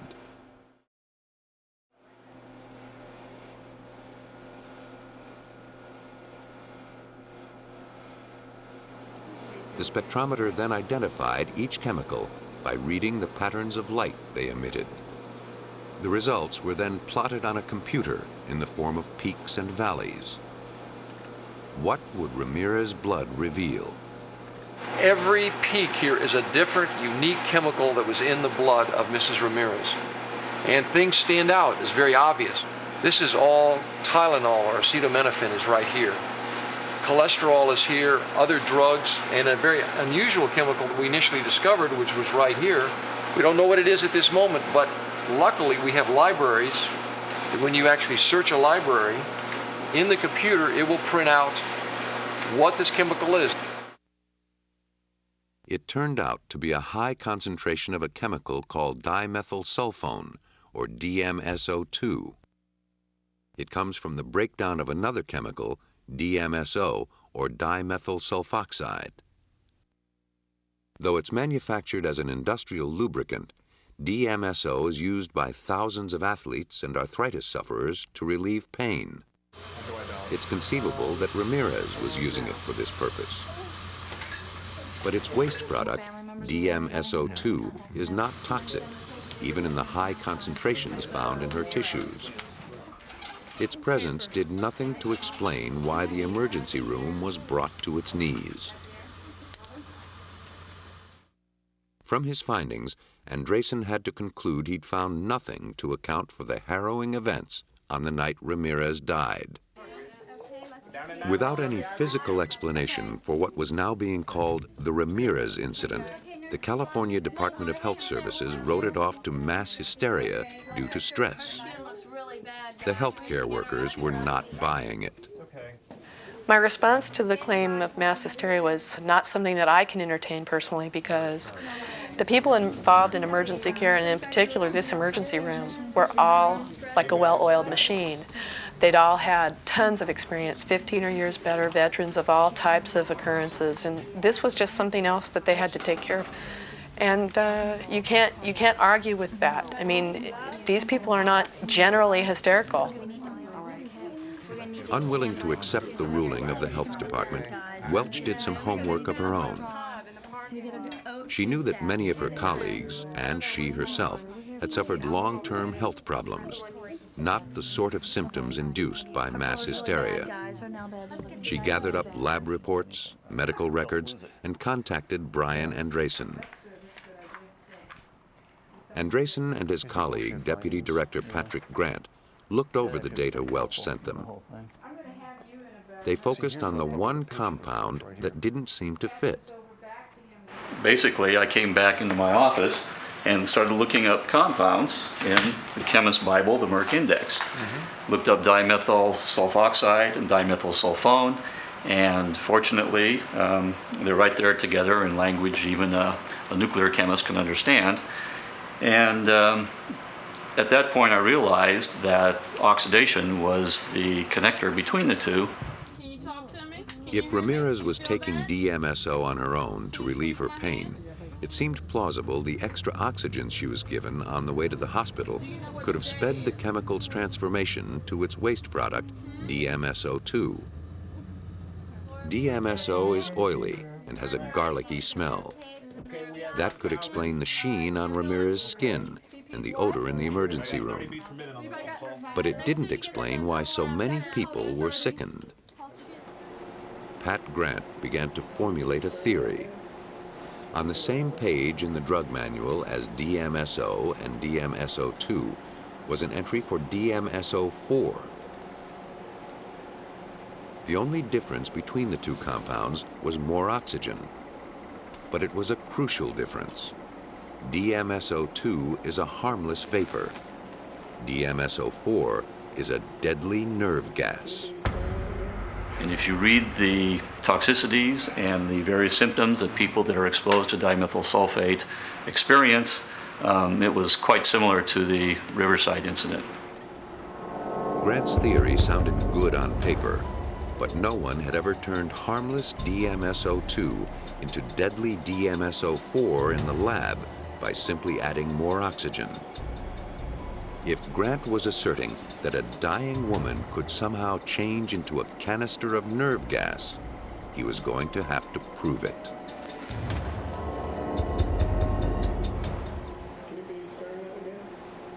The scientists at Lawrence Livermore National Laboratory had a daunting task ahead of them. To see if DMSO2 could turn into its deadly cousin, DMSO4, in the emergency room, they had to replicate the conditions during the last few minutes of Gloria Ramirez's life. The work was assigned to analytical chemist Rich Whipple. The first obstacle was the nature of the two substances. While harmless DMSO2 dissolves in blood, deadly DMSO4 doesn't. So how could the compound be in Ramirez's veins? The answer is, it couldn't. Our belief is that she had DMSO2 in the blood, and then when it was withdrawn from her system, it was then converted to DMSO4. The chemical event, if it happened at all, happened in the syringe. Using a substitute for human blood, Whipple performed an experiment to show how a change in temperature could change the form of the chemical. At body temperature, DMSO2 stays dissolved in the solution. But cooled to room temperature, it forms crystals. Crystals like the ones witnessed by some of the emergency room staff. In her body, Ramirez's blood was 98.6 degrees, but the portion drawn into the syringe was immediately cooled to around 64 degrees, the temperature of the emergency room. The drastic temperature change may have caused the DMSO2 crystals to separate out. Everything about the theory seemed to be holding together except one crucial point. Whipple didn't manage to produce any detectable DMSO4. But lab tests can never perfectly replicate a real-life situation. In the emergency room, only the slightest amount of DMSO4 would have been needed to sicken all those staffers. 1/10 of a gram of the substance can be lethal. In smaller doses, DMSO4 can cause long-term nerve damage and other lingering health problems. A year or more after the Ramirez incident, some of the staffers in the emergency room still had symptoms. Grant believes this is further evidence in favor of a chemical explanation, not mass hysteria or some other psychological cause. In comparison to the other theories that were out there before we proposed our chemical theory, I would believe it over mass hysteria of an experienced emergency room staff. Though Grant's findings are generally accepted, many scientists await further proof before they're convinced. Until the mechanism for the deadly transformation is fully understood, there remains a slim chance that the Ramirez incident could happen again. The events in Riverside's emergency room highlight how toxic hazards can come from the least likely sources. That's a fact poisoners use to their advantage. Since anything can be a poison, the killer can hide his weapon in plain sight.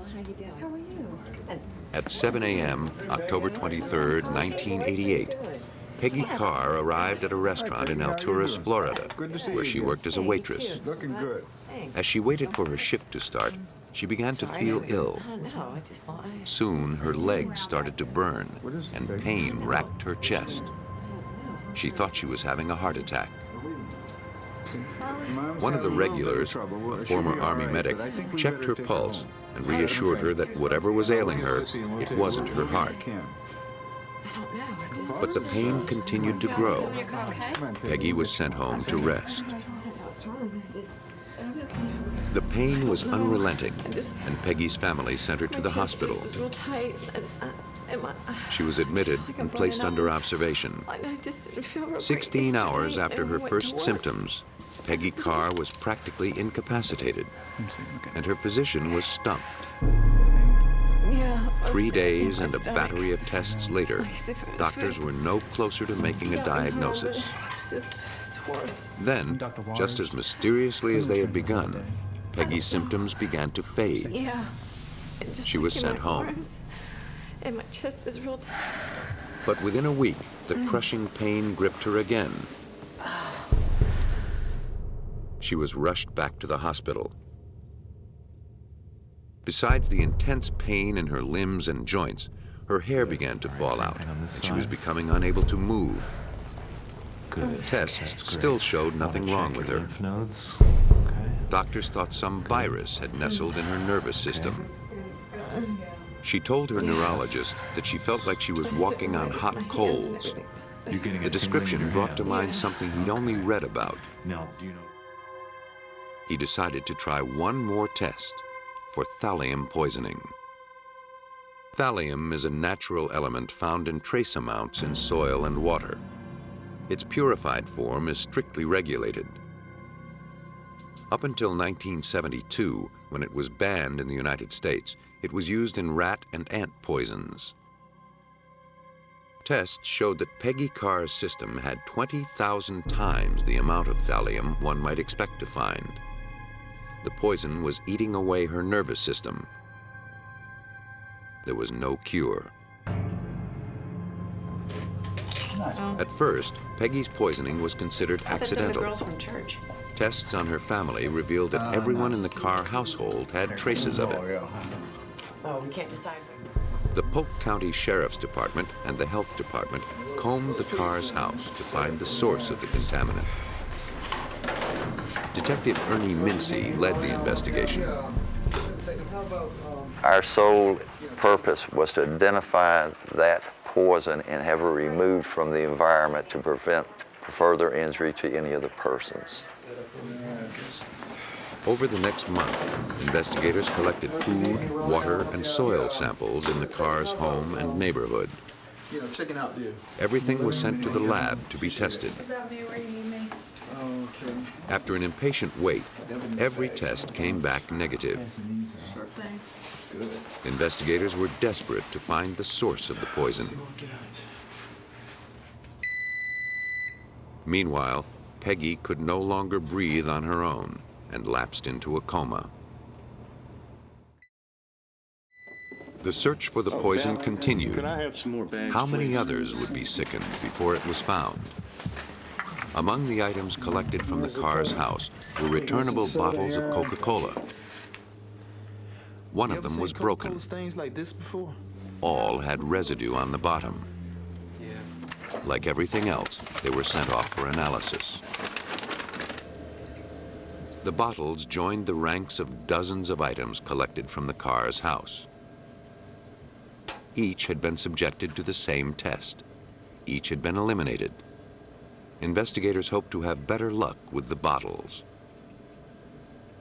To test for thallium, the residue was dissolved in nitric acid.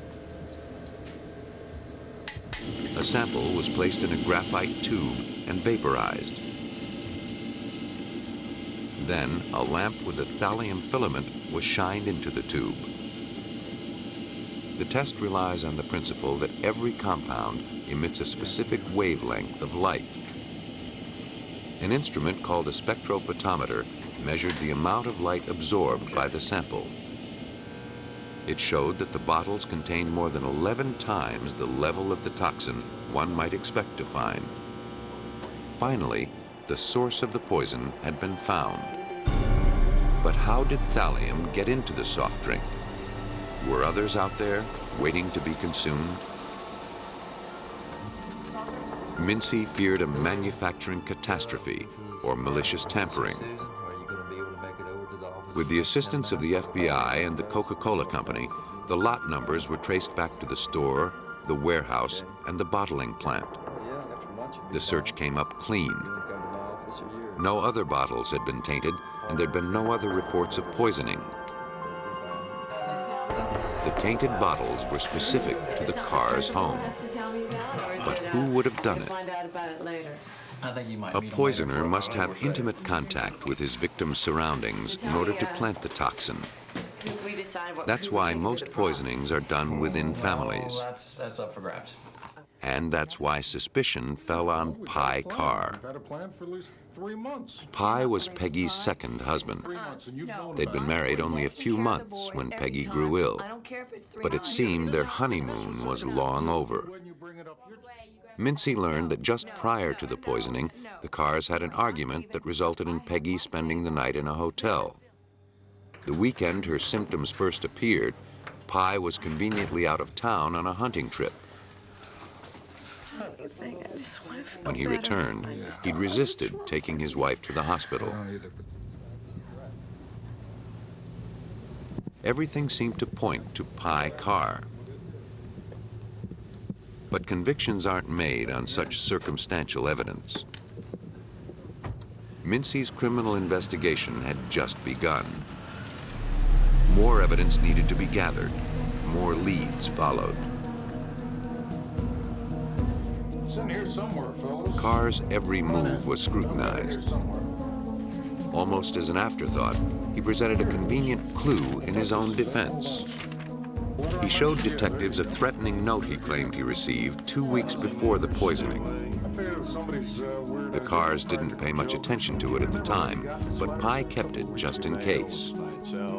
This note indicated that whoever who had written it wanted the entire family to move out of the state of Florida or else they would die. The note, along with the fact that Pye Carr had consumed some of the tainted soft drink, weakened the accusations against him. But he wasn't home free yet. He could have written the note himself and taken the poison intentionally to deflect the pall of guilt. Mincy kept his eye on Pye Carr while he sought other suspects. Who would want to kill the family?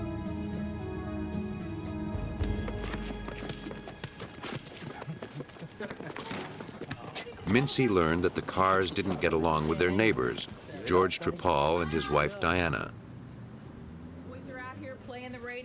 Several weeks before the poisoning, Peggy and Diana almost came to blows over the Carrs' loud music.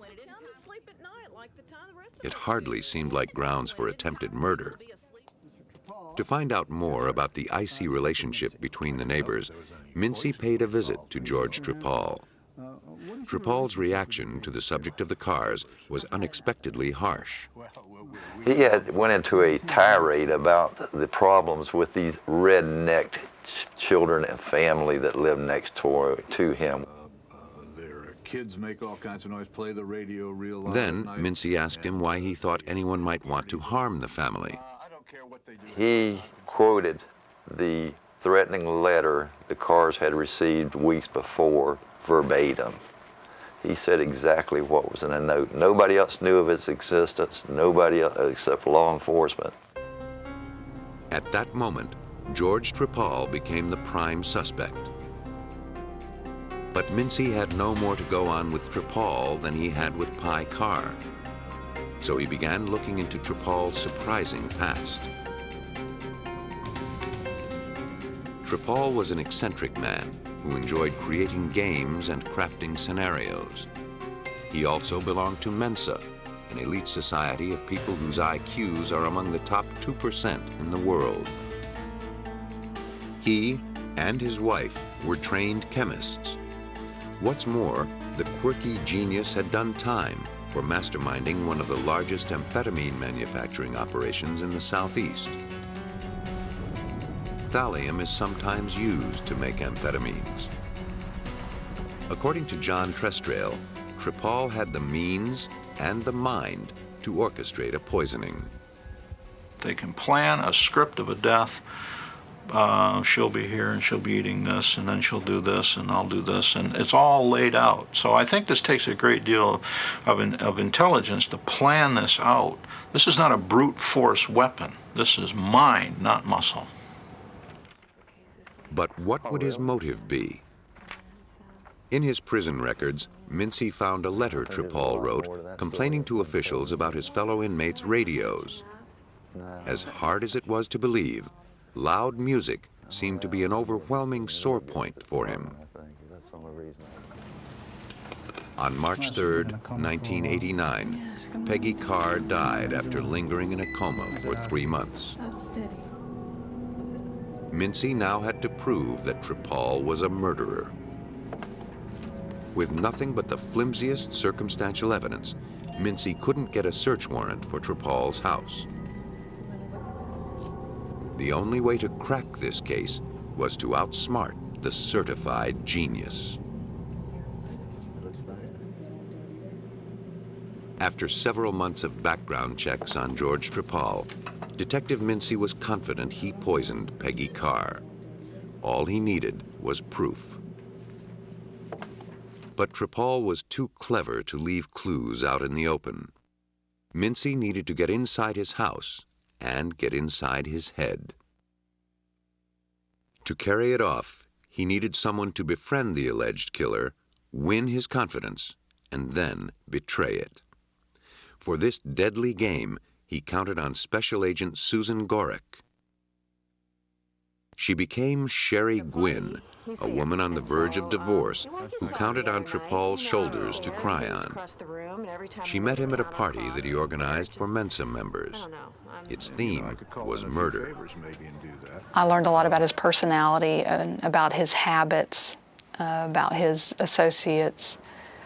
One of the things that I learned was that he did have a large ego. I did use my personality of Sherry to play off of that ego and to get him to talk more. And I used that to my advantage. The friendship blossomed slowly, forcing Gorick to maintain her Sherry Gwynn persona for a full year. All the while, she lived in fear that Tripal would see through her masquerade, putting her life in danger. Slowly, she gathered what evidence she could to build her case, hoping he'd tip his hand. As the months went by, she didn't have much. I gained a multitude of small evidence, small statements that all put together was overwhelming. But if you looked at one small statement, it did not look like a lot of evidence. Like playing an excruciating game of hangman, Gorick slowly drew her picture of Tripal as the murderer. But even after a year, she was still waiting to add that final stroke essential to win the game.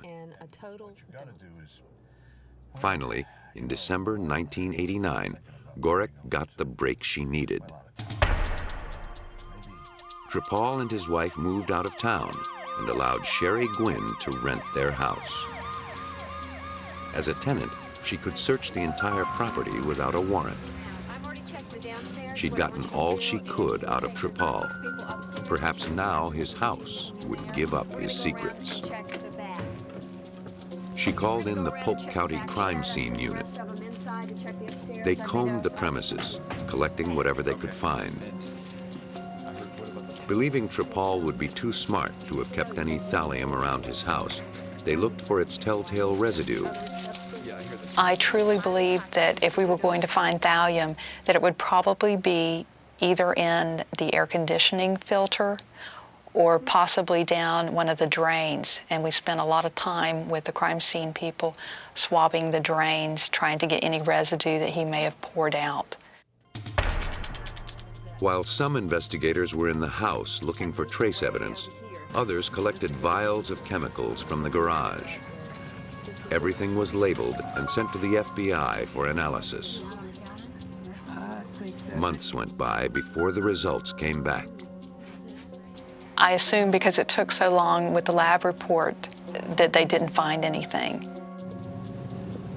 But Gorick was wrong. When the reports came back, they showed that one of the vials, picked up from the workbench in Tripal's garage, contained thallium powder. For Gorick and Mincy, 15 months of deception paid off. The evidence to convict George Tripal of poisoning the cars was in hand. At Tripal's trial, it was clear that he was a killer without a conscience. Like the murder weekend party he organized, Death was just a game to him. George Trepal had absolutely no remorse for his actions. He justified it with his superior intelligence and the fact that people with lesser intelligence did not deserve to live on this planet. Unlike most poisoners, Trepal's motive was neither love nor money. He wanted to kill his neighbors simply because he found them annoying. According to John Trestrail, the ego that led him to think so little of others ultimately led to his own demise. The container containing the evidence was left in his home. Why would he do that? Here's a very intelligent man. Didn't he look down the road to say, I better get rid of this bottle? No, his ego said, they'll never get this far. They'll never figure out how this happened. A jury found George Trepal guilty of 14 felony counts, including first-degree murder in the death of Peggy Carr. He was sentenced to death. As we go about our daily lives, most of us seldom think about the toxic world we live in. In the past, that lack of diligence provided the poisoner's greatest opportunity. But now, science is catching up. More than ever, unexplained deaths are viewed with suspicion, and in the lab, more of those suspicions are being justified.